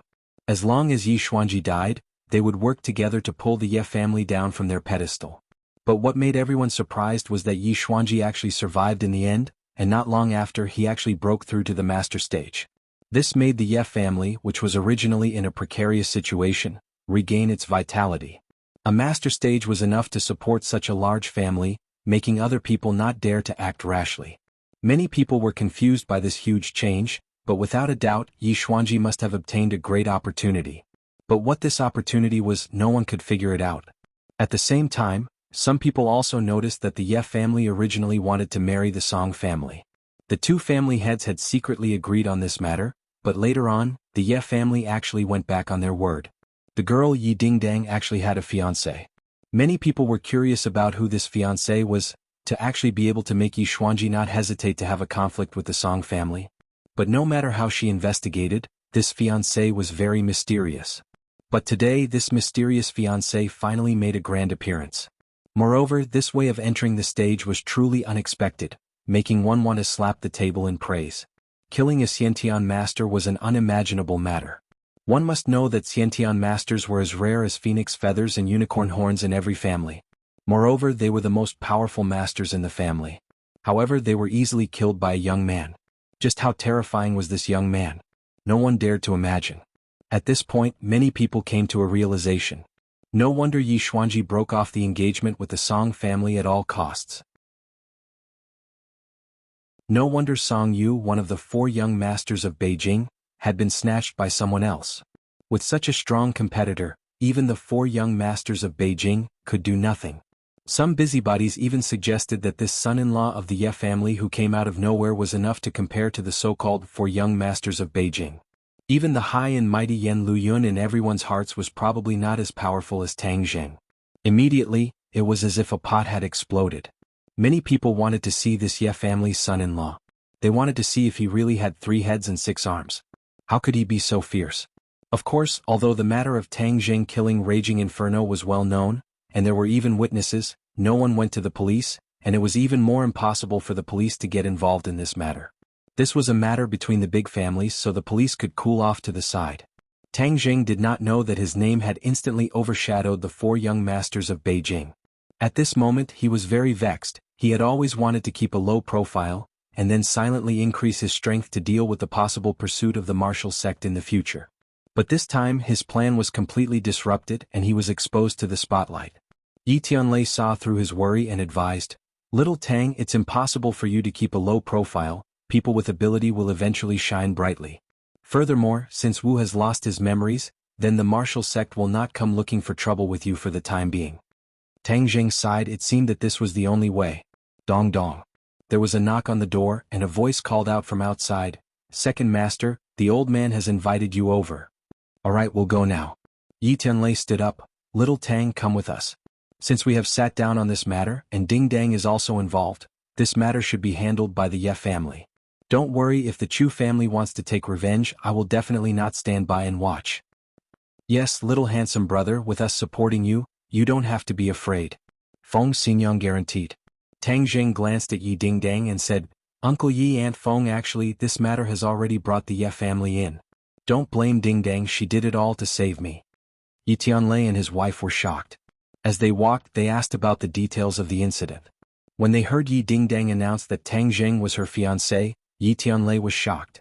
He obviously understood what this meant. This meant that the Ye family had to protect Tang Zheng. If he jumped out at this time and said that Tang Zheng was not Yi Dingdong's fiancé, others would think that the Ye family was a coward. Therefore Yi Dingdong's move of acting first and reporting later sealed all the Ye family's escape routes. However, in this way Tang Zheng was tied to the Ye family. As for who took advantage of it, Yi Tianlei was not clear. After all, Tang Zheng had a master at the master stage behind him. Feng Xinyang's eyes lit up, and she looked at her daughter with joy. This girl was really enlightened, haha, she even knew this move. Tomorrow wouldn't the whole capital know that Tang Zheng was the Ye family's son-in-law? Hee little handsome brother, if you don't want to be the heartless Qin Shimi, then you have to be together with our family's Dingdang. The more Feng Xinyang looked at Yi Dingdang, the more she liked her. This girl finally had the demeanor of her mother back then. In the future, she would have to nurture her well, deepen her foundation, and firmly hold the little handsome brother in her hands. When the few of them walked into Yi Xuanji's room, they found that Yi Xuanji was sitting on a chair with his eyes closed. When he heard the few of them enter, he suddenly opened his eyes, and his bright gaze immediately fell on Tang Zheng. The last time they met, Yi Xuanji had already decided to acquiesce to the matter between Tang Zheng and Yi Dingdang. However, he did not expect that in just a month, this brat would cause such a huge commotion again. Killing a Xiantian realm cultivator, this move was too fierce, causing Yi Xuanji to almost think that he had misheard. After confirming it again and again, he could not help but have mixed feelings. Back then, when he was at Tang Zheng's age and had the support and care of his family, he did not do such an earth-shattering feat like Tang Zheng. However, when he thought about how Tang Zheng did not even put him, the head of the Ye family, in his eyes when he was in the ordinary balance, Yi Xuanji felt that all of this was actually not that surprising. Because, in the end, this brat was this kind of person, all the influential people in front of him were like chickens and pottery dogs, and would not make him have much respect at all. Of course, what shocked him even more was that Yi Dingdang publicly announced Tang Zheng's identity as the Ye family's son-in-law. Just this sentence alone was enough to entangle the Ye family, tying the Ye family and Tang Zheng together. Yi Xuanji glanced at his granddaughter. Ever since Yi Dingdang returned to the capital, this pair of grandfather and grandson had truly come into contact with each other and understood each other. Yi Xuanji gradually realized that Yi Dingdang's unyielding character was much more pleasing to the eye than Yi Meiyu's. Although Yi Meiyu had pretended to be a filial granddaughter in front of Yi Xuanji, how could the things that happened outside escape Yi Xuanji's eyes and ears? Therefore, although Yi Xuanji did not change his opinion of Yi Dingdang on the surface, he was paying more and more attention to this granddaughter of his. Even if Yi Dingdang took the initiative to pull the Ye family into the vortex, he did not immediately fly into a rage. "Father, you called us," Yi Tianlei said. Yi Xuanji pointed to the chairs at the side, and after the few of them sat down he said in a deep voice, "I just heard that Tang Zheng had a conflict with that brat from the Chu family and killed Raging Inferno?" Yi Tianlei's heart sank, so the old man had called them over for this matter. He could not see through the old man's thoughts, but he was prepared to argue for himself and protect Tang Zheng, so he quickly said, "Yes. Dingdang, you told others that Tang Zheng is your fiancé?" Yi Dingdang raised her neck and said without hesitation, "That's right, didn't I tell you when we were at ordinary balance?" Yi Xuanji snorted coldly and said, "How could your tricks from back then escape my eyes? This time you used the same trick and brought the Ye family into trouble, did you know that?" Yi Dingdang curled her lips and said, "In any case, the Ye family is not afraid of trouble." Yi Tianlei was infuriated by Yi Dingdang's stubborn temper. Yi Tianlei immediately gave his daughter a look and said, "Father, this matter is not entirely the fault of Dingdang. After all, Dingdang was also a victim at that time. If she did not reveal her identity, then this matter would be very difficult to resolve, and Dingdang might also be in danger." Feng Xinyang rolled her eyes and said, "Old master, I feel that the little handsome brother is pretty good. Moreover, this matter is the truth, and in the future, others will know about it. Instead of hiding it, it is better to say it openly like this." How could Yi Xuanji not understand Feng Xinyang's thoughts? She had long wanted to matchmake Tang Zheng and Yi Dingdang, so she snorted heavily and said, "In short, this matter has made the Ye family very passive." Tang Zheng frowned, listening to Yi Xuanji's question, and said unhappily, "I can explain this matter to these people, and if it has nothing to do with the Ye family, then the Ye family will not suffer any losses." Yi Xuanji looked at him and said, "Do you think this matter will be as simple as you say? Since Dingdang announced your relationship to others, then this matter must be treated as true. From now on you are really Dingdang's fiancé." "What? Everyone was shocked and Tang Zheng's jaw almost fell to the ground. He knew that Yi Xuanji had always been against Tang Zheng and Yi Dingdang, but he never thought that he would agree to this matter so easily. The key point was that Tang Zheng had never thought of it this way. Yi Tianlei and Feng Xinyang looked at each other, both of their eyebrows were filled with joy. The old man actually agreed and Feng Xinyang was even more delighted. As long as the old man passed through, then this matter was set in stone. She looked at Tang Zheng more and more like a mother-in-law looking at her son-in-law, and the more she looked at him, the more satisfied she was. Yi Dingdang was shocked at first, then a look of joy gradually appeared in the depths of her eyes. She turned to look at Tang Zheng, only to discover that he had a dull look on his face. She could not help but curl her lips and thought, "Humph, you've taken such a huge advantage of me, yet you're still not happy. Could it be that I'm really not as good as Fang Shishir?" Tang Zheng recovered from his shock and quickly said, "Absolutely not." Everyone was startled and shocked. Was this brat crazy? He actually said that he couldn't. Many young elites wanted to step into the Ye family. Even if it was Yi Meiyu who had a bad reputation, there were still many people pursuing her. This brat actually rejected her good intentions. If Tian Chanzi was here, he would definitely want to punch him in the head. Such a good opportunity and you still want to reject it? Do you want to die? You need an endless supply of purine energy. Yi Dingdang has a purine body, so wouldn't you be able to take her down? It was not that Tang Zheng was not afraid of death, but he already had a girlfriend. If he agreed to the Ye family, what would Fang Shishir do? Fang Shishir had only left for a short while, and he was already looking for a new lover. Wasn't this too much of a beast?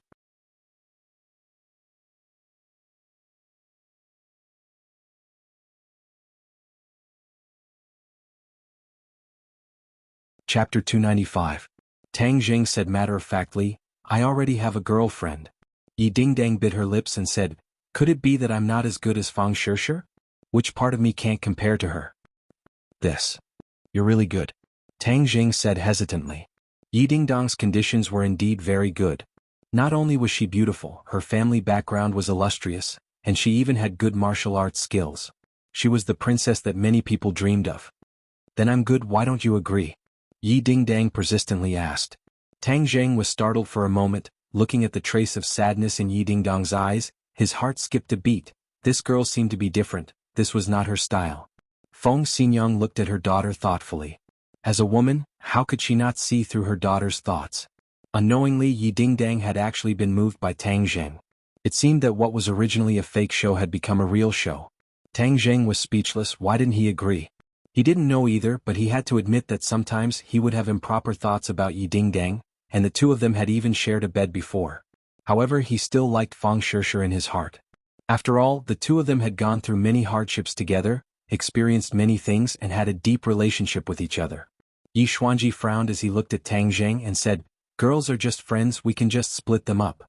This matter is settled, wait for me to choose a good day and I will hold an engagement party for you." Engagement party? Tang Zheng's head trembled. This was really forcing a duck onto a perch.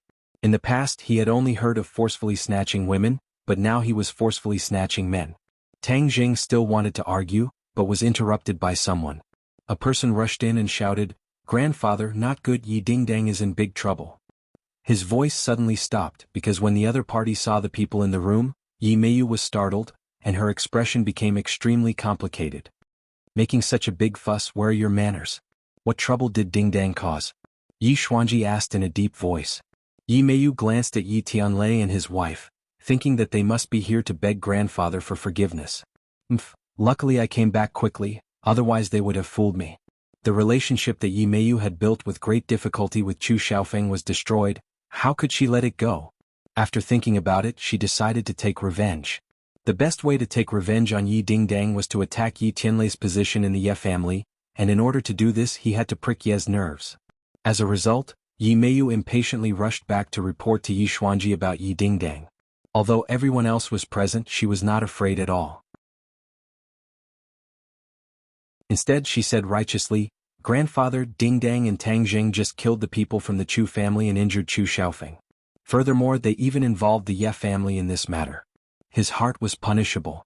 This accusation was too harsh. Yi Tianlei's face darkened.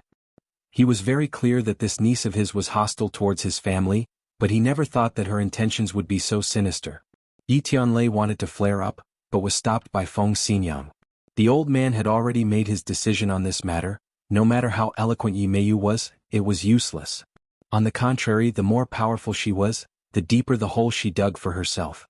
Yi Dingdang was immersed in her complicated emotions and was not in the mood to pay attention to Yi Meiyu's accusations. Yi Meiyu looked at Yi Dingdang's appearance and became even more arrogant. She was secretly delighted, thinking that she must have been scolded by her grandfather just now, so she had to add fuel to the fire. However, Yi Meiyu did not notice that Yi Xuanji's gaze towards her was getting colder and colder. Seeing that she was about to continue chattering, he suddenly shouted, "Shut up, Meiyu, you have disappointed me too much." As a member of the Ye family, instead of thinking about how to solve the problem, you pushed Dingdang out and even kept on framing her. Tell me, are you still a member of the Ye family? Yi Meiyu was shocked and dumbstruck. Why did her grandfather scold her and not blame Yi Dingdang? Wasn't this caused by Yi Dingdang? Scram back to your room. You are not allowed to take half a step out of the house for the next few days. Otherwise I will break your legs. Yi Xuanji said angrily. Yi Meiyu's face was pale white. The old man had never scolded her like this before. Seeing him fly into a rage, she was puzzled and unreconciled. She glared at Yi Dingdang hatefully, then retreated out of the room. The family is unfortunate. Yi Xuanji coldly snorted, then looked deeply at Tang Zheng and said, "Tomorrow is old man Yan's 80th birthday. Your family will represent the Ye family to congratulate him. Tang Zheng will also go." Yi Tianlei's heart skipped a beat. Bringing Tang Zheng along meant that Tang Zheng would appear as the son-in-law of the Ye family. The Ye family would also receive a lot of attention because of this matter. These big families were not afraid of being noticed. On the contrary, the more attention they received in this circle, the more powerful they were. In fact, in the past few months, the Ye family had indeed been the focus of attention from all sides, and had earned a lot of attention. This time, because of the appearance of the mysterious son-in-law, Tang Zheng, they would definitely receive even more attention. Yes, father. Yi Tianlei agreed and then brought the shocked Tang Zheng and his daughter out of the room. Uncle Yi, how can we do this? After the few of them had walked far away, Tang Zheng finally could not help but ask. Yi Tianlei laughed. Little Tang, look, the old man has already decided. You should also give him some face. This matter is already tied together with the Ye family. Go tomorrow, then you can study hard at Yenqing University. If not, you will be disturbed all day. You will also be very annoyed. Yi Tianlei was speaking the truth. If Tang Zheng continued to be mysterious and let others guess, even if he hid in the university, he would not be able to live a peaceful life. And if he appeared tomorrow, he could satisfy the curiosity of all forces, and let him truly be tied together with the Ye family. Those who wanted to recruit him would give up, because he was already a member of the Ye family. It was already impossible for others to touch him. Tang Zheng was silent. He had to admit that Yi Tianlei was right. Moreover, these words were said. If he were to publicly deny it, not only would it be disadvantageous to him, but it would also embarrass the Ye family. He was not a selfish person, although he did not like Yi Tianlei. After all, Yi Tianlei was a member of the Ye family. If the Ye family's reputation was damaged, then he, Yi Tianlei, would also suffer a loss he could not bear it. In addition, the most important point was Yi Dingdang. If he stood up and clarified that he had nothing to do with Yi Dingdang, most people would not believe it, but there would also be many people who would gloat and watch a good show. For example, if a girl claimed that another person was her fiancé, but the next day the man clarified that he had nothing to do with her, how hurtful would that be? What would others think of her in the future?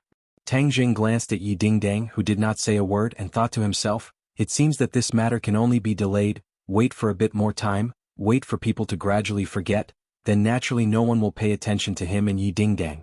Seeing that Tang Zheng had tacitly agreed to tomorrow's arrangement, Yi Xuanji breathed a sigh of relief. Feng Xinyang beamed and said, Dingdang, bring Tang Zheng to the guest room. He will stay at our house tonight, and tomorrow we will go together to celebrate the birthday of the Yan family's old man.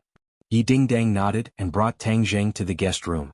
Looking at the backs of the two people, Yi Tianlei said worriedly, do you think this matter will work? Feng Xinyang raised her eyebrows and said confidently, of course it will work. What kind of person is our family's girl? How could she lose to the Feng family's girl? Moreover, the Feng family's girl is abroad. The pavilion closest to the water gets the moon first. Little handsome brother, this moon will definitely be plucked in the hands of Dingdang. But my Dingdang is really in love. Yi Tianlei sighed. A grown girl cannot be kept at home. This day has finally come.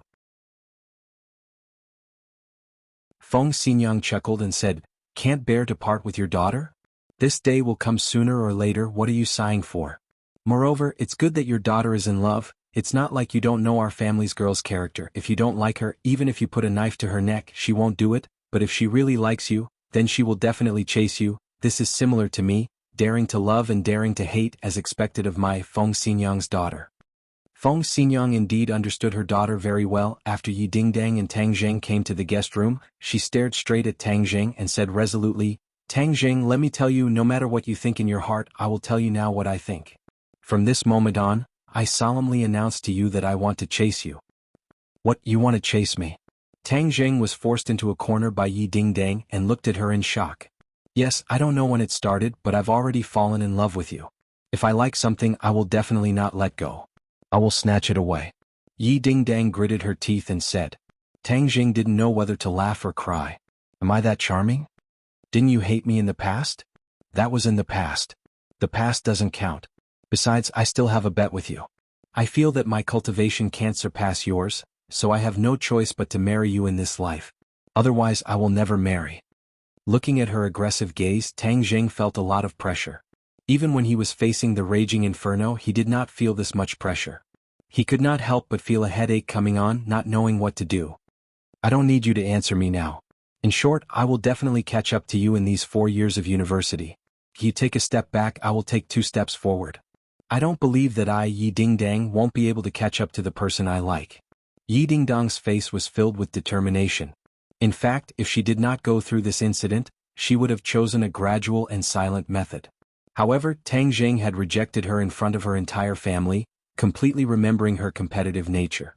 She was originally a competitive person. Since you, Tang Jing, rejected me, then I will do the opposite. I will pursue you with great fanfare. Let's see what you can do. Tang Jing did not expect such a result, but looking at the determination in her eyes, his heart could not help but soften. It was hard for him to imagine how much courage it would take for a girl to confess so righteously. Dingdang, you also know that I have a girlfriend. Let me make it clear first, I will not give up on Shirshir. Tang Jing felt that he had to make his attitude clear first. Yi Dingdang bit her lips, and her rosy lips gradually turned white. She took a deep breath and said, Who knows what will happen in the future? I only know one thing, and that is that I will definitely make you accept me. Sleep well, tomorrow we will go to the birthday banquet together. Perform well, Yi Dingdang's man must have an indomitable aura. Tomorrow I will let the whole world see how different my Yi Dingdang's man is. With that, she left without looking back. Xiao Bai crawled out of Tang Jing's embrace with both hands covering his eyes, looking very shy. Seeing that Yi Dingdang had left, he released his claws and squeaked as if he was giggling. Tang Jing did not know whether to laugh or cry. He knocked on his head and said, What are you laughing at? Can't you see that your master is in a terrible fix? The ancients say that it is difficult to erase a beauty's grace, and they are not lying to me. Xiao Bai rolled his eyes. You took advantage of me and you still want to pretend to be obedient.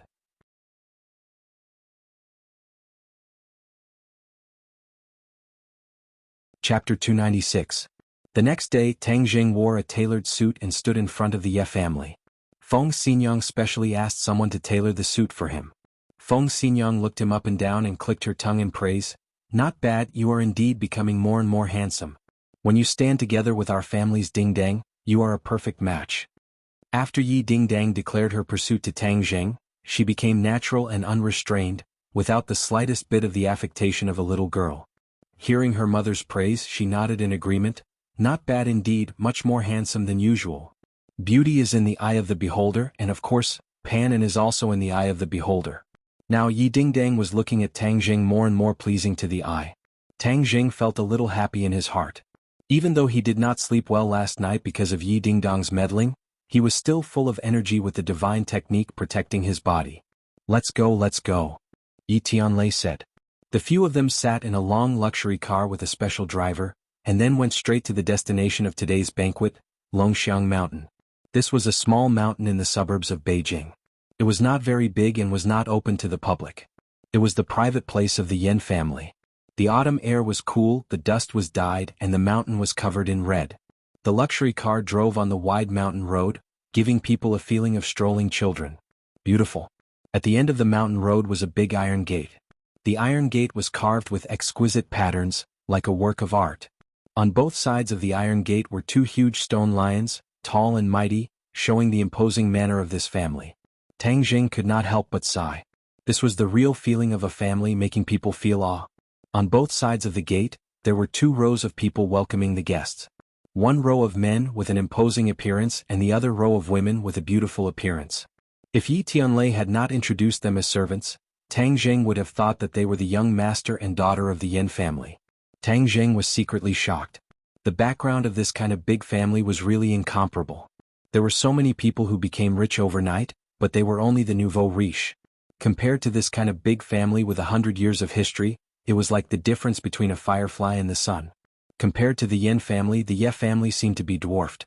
Yi Tianlei seemed to have seen through Tang Jing's thoughts and explained, "The Yin family is the most powerful of the four big families in Beijing. They have two masters." Two masters. Tang Jing was shocked. Yes, the other families only have one master. The Ye family also only has one master after the old man broke through. But the Yin family is different. Not only is the old man of the Yin family behind the scenes a master, even the current head of the family, Yin Qishan, has also broken through to the master realm. So powerful, then how old is this Yin Qishan? Tang Jing curiously asked. Next year he will be 50. Yi Tianlei said as he stretched out 5 fingers. He is only 40 years old and he has already reached the master realm? Tang Jing was shocked. The master realm was not like the Xiantian masters who could easily break through as long as they accumulated enough strength. Instead it required luck. Yi Xuanji had accumulated strength for dozens of years and barely touched the door of the master realm. But in the end, because he did not have any luck, he fell short of success. If not for Tang Jing using the life-continuing pill to save him, he would have already become a soul.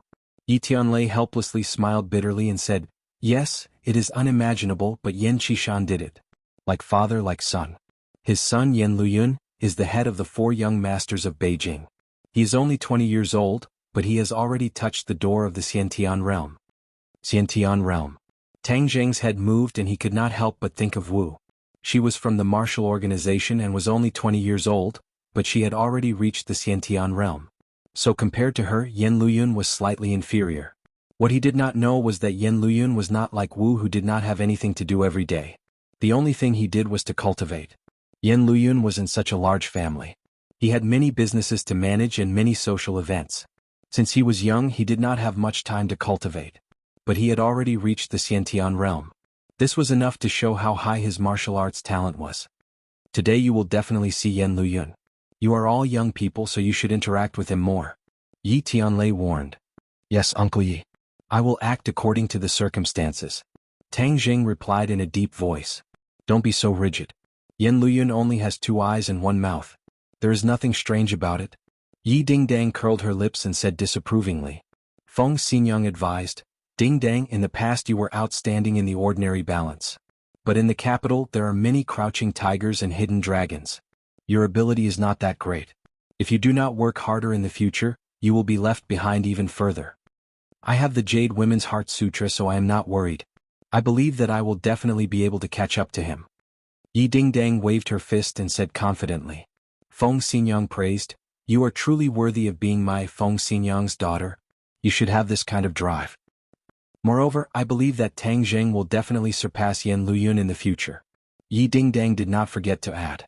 Yi Tianlei and Feng Xinyang looked at Tang Jing and imagined his terrifying cultivation speed. It was indeed very possible for him to surpass Yin Luyun. The Ye family's car did not stop at the entrance. Instead, it drove into the large villa and finally stopped in front of an ancient wooden building. This wooden building was grand and imposing.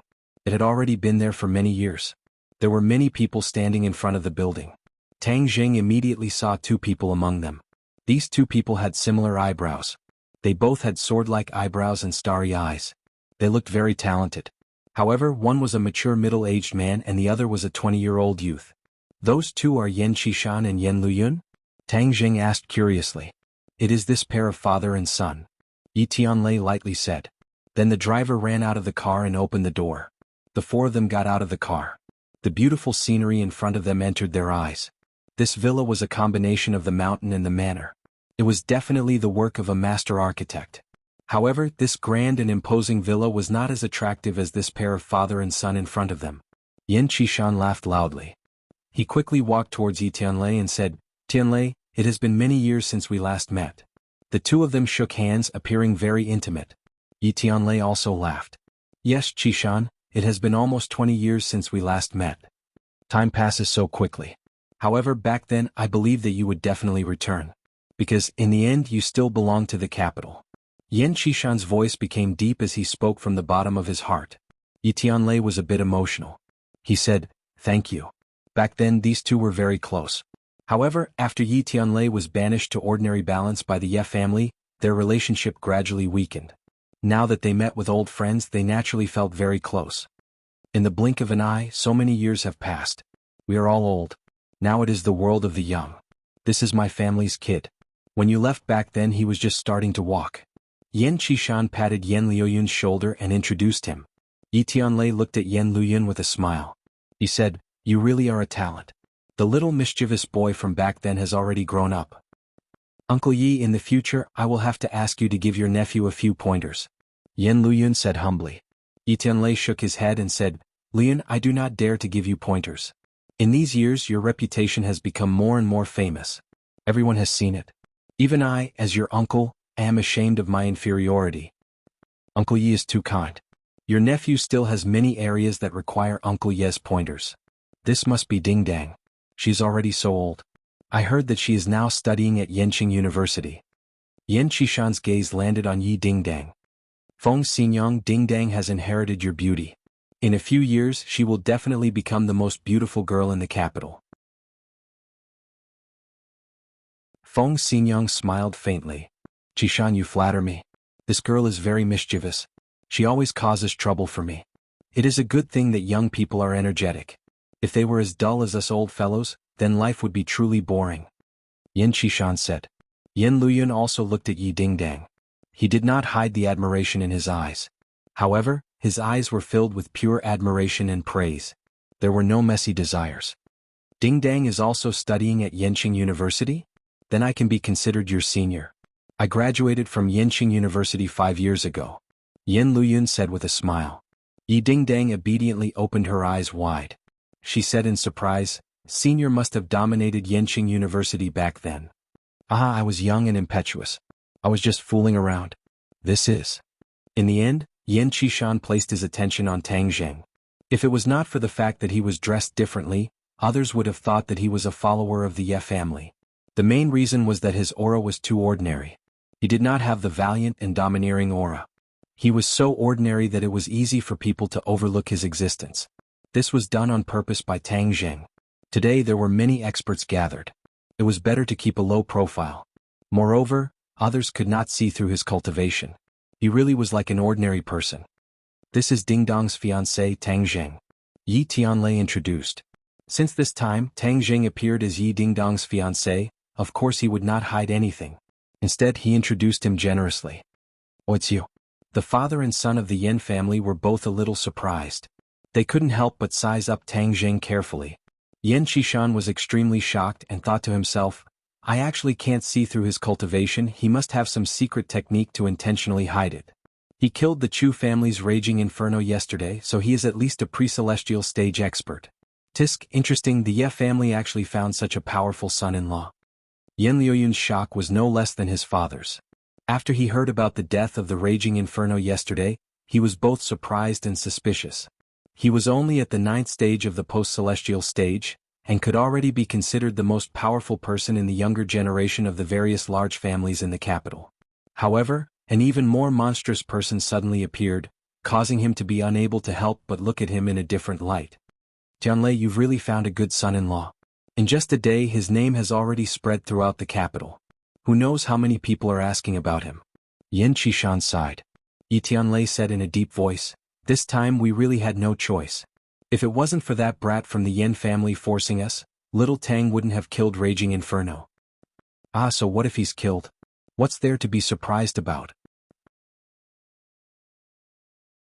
Yan Qishan said without a care. This is called the Yangtze River, the waves behind drive the waves before, and the waves in front die on the beach. Your son-in-law's waves are really fierce. Lu Yun, look at Tang Zheng, he's not surprised by anything.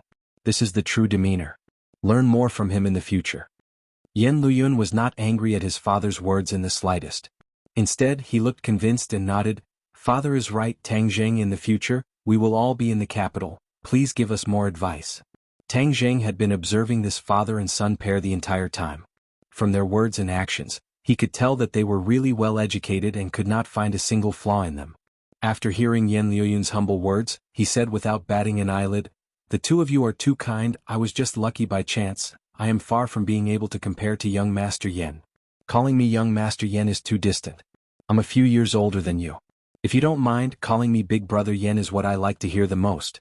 Yan Luyun said straightforwardly. That kind of cordiality made people feel as if they were bathed in a spring breeze. "Right, the two of you should get closer," Yan Qishan warned.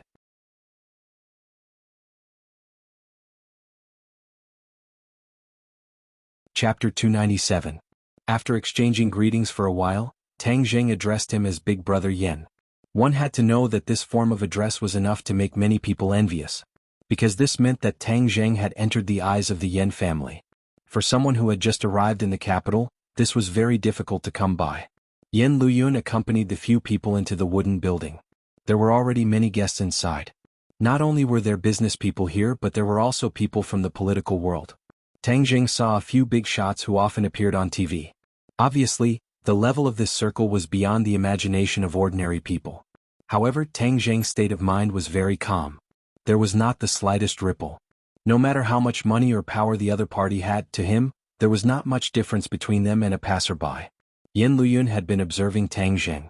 He saw that his expression did not change. It was as if he was a person who was used to dealing with this kind of situation. However, he knew that Tang Zheng's previous identity was actually very simple. He did not have the experience to deal with this kind of situation. This was enough to show that he was not simple. This brother Tang is really not ordinary. Yan Luyun sighed with emotion. There is such a powerful person in the capital, and he is the son-in-law of the Ye family. The days ahead will definitely be more and more exciting.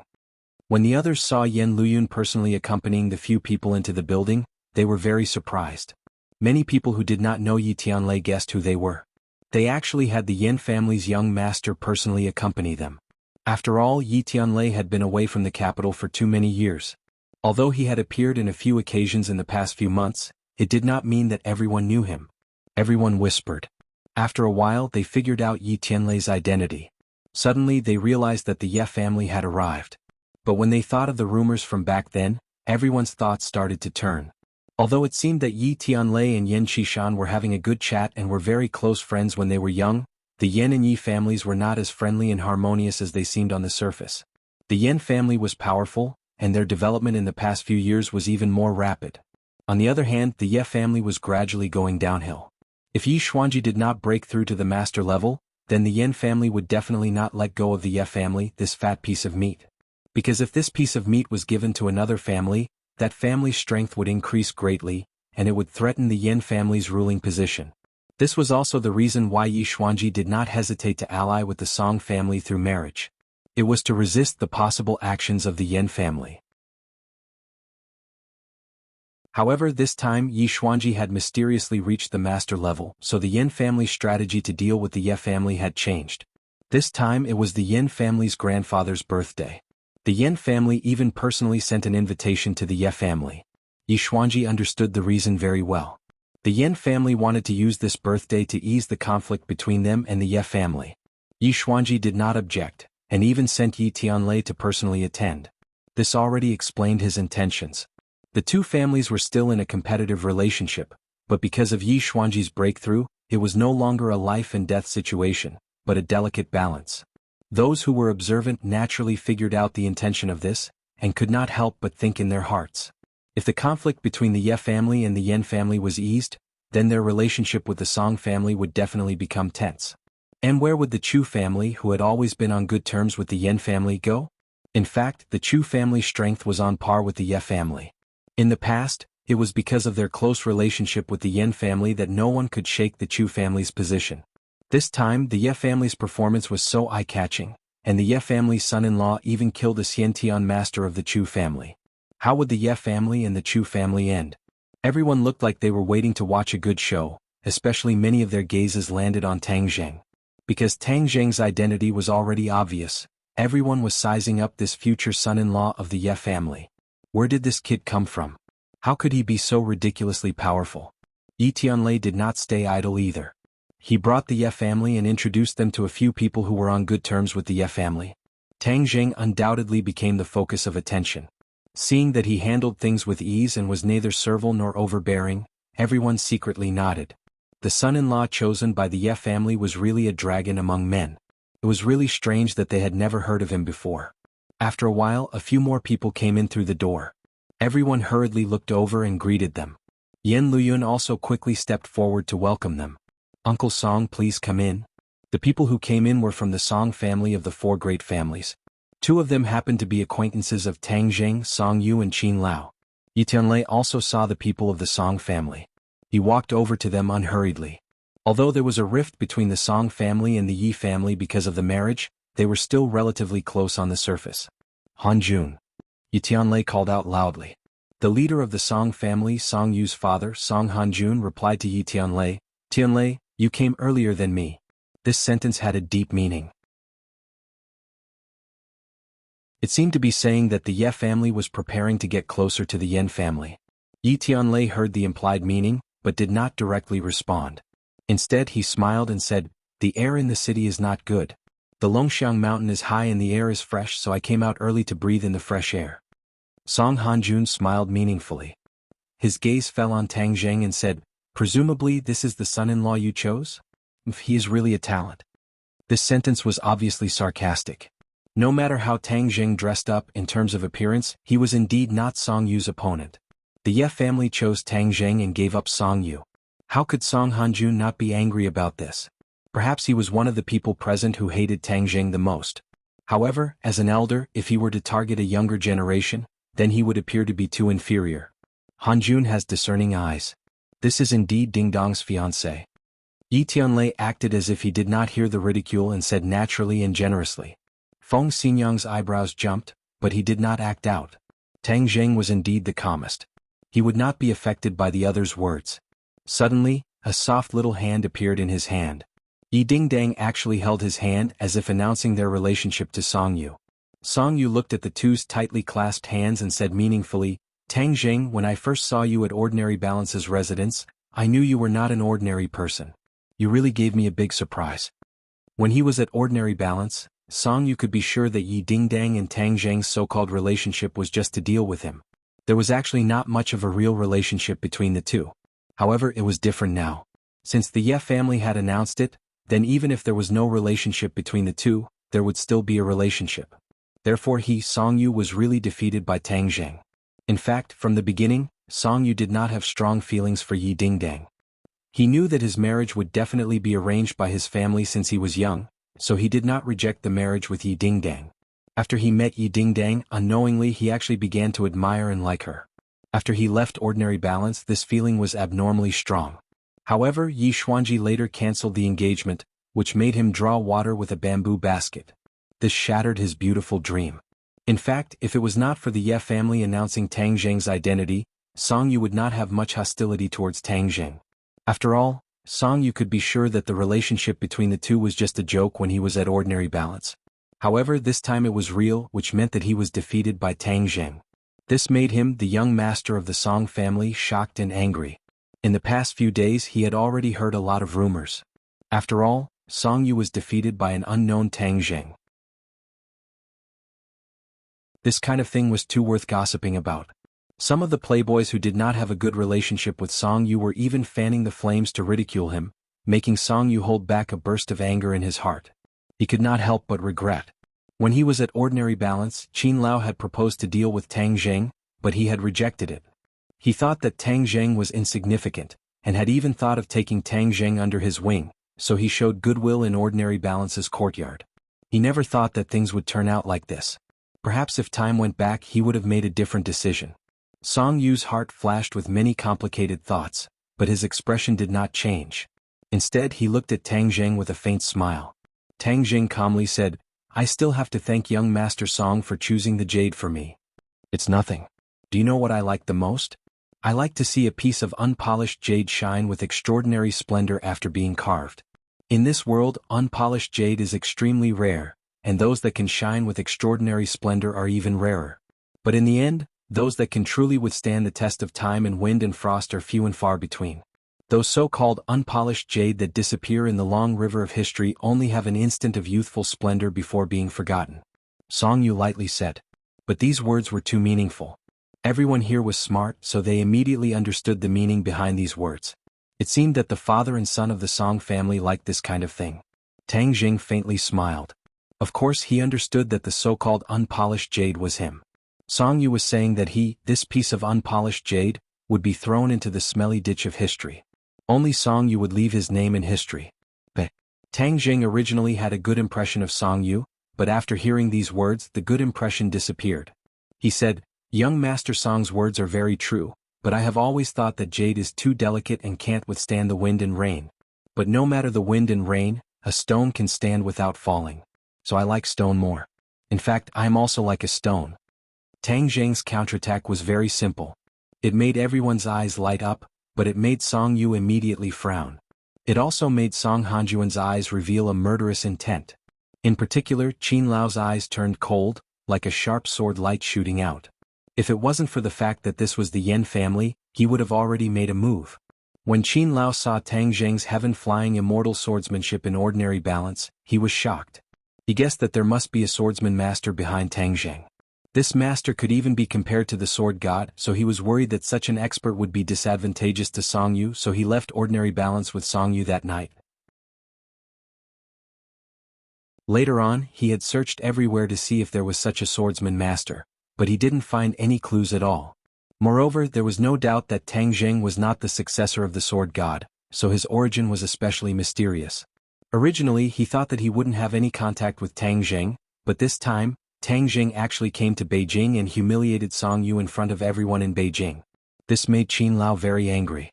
He couldn't wait to take Tang Jing's life. The atmosphere became very delicate. Tang Jing and Song Yu looked at each other. Yi Dingdang held Tang Jing's hand tightly. She knew that she had pushed Tang Jing into this whirlpool, so she could only hold his hand and give him strength. However, she was full of confidence in Tang Jing. No matter how big the danger was, she believed that Tang Jing could deal with it. Everyone looked at this scene at the same time. As the saying goes, when love rivals meet, their eyes turn red. These two love rivals' words were full of sarcasm. How were they going to end this? Whoosh.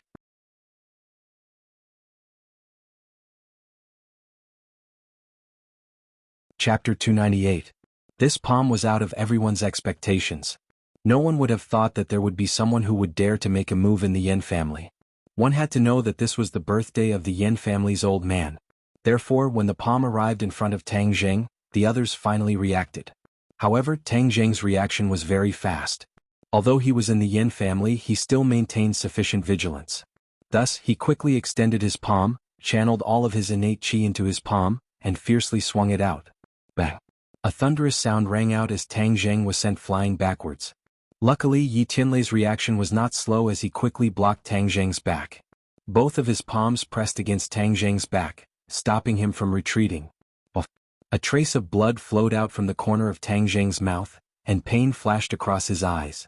This attack was truly unbearable, causing his mind to tremble, his innate qi to churn, especially his pure yang energy, which was even more violent, as if a volcano was about to erupt.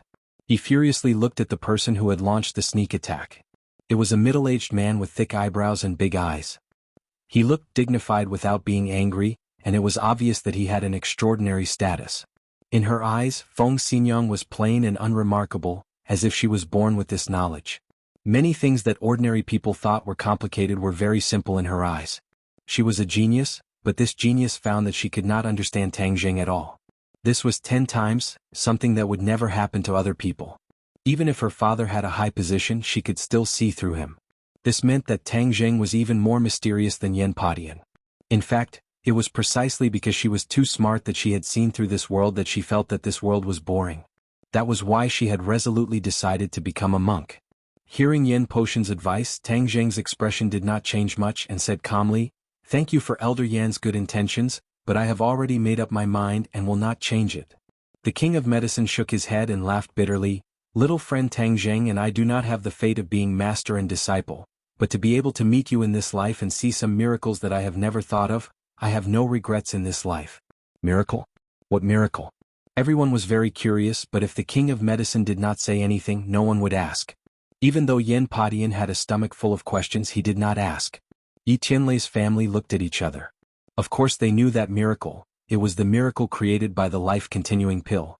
However, Tang Zheng had agreed beforehand that the person involved could not reveal this matter to others, so it was inconvenient for them to announce it to the public.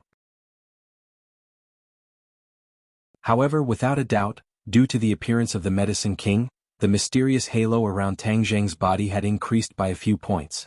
Without a doubt, he had become the focus of attention today, and even Yen Padian, the old man, was probably inferior to him. Tang Zheng's appearance this time was extremely successful, almost blinding everyone's eyes. You're tuning in to the Han Li's Wuxia Chronicles YouTube channel. We're so grateful for your support, and don't forget to subscribe to join us on this incredible journey through captivating stories. Your generosity through donations truly makes a world of difference, as it's the primary source of revenue that allows me to expand and enhance this channel for you. Thank you from the bottom of my heart for being a part of this adventure.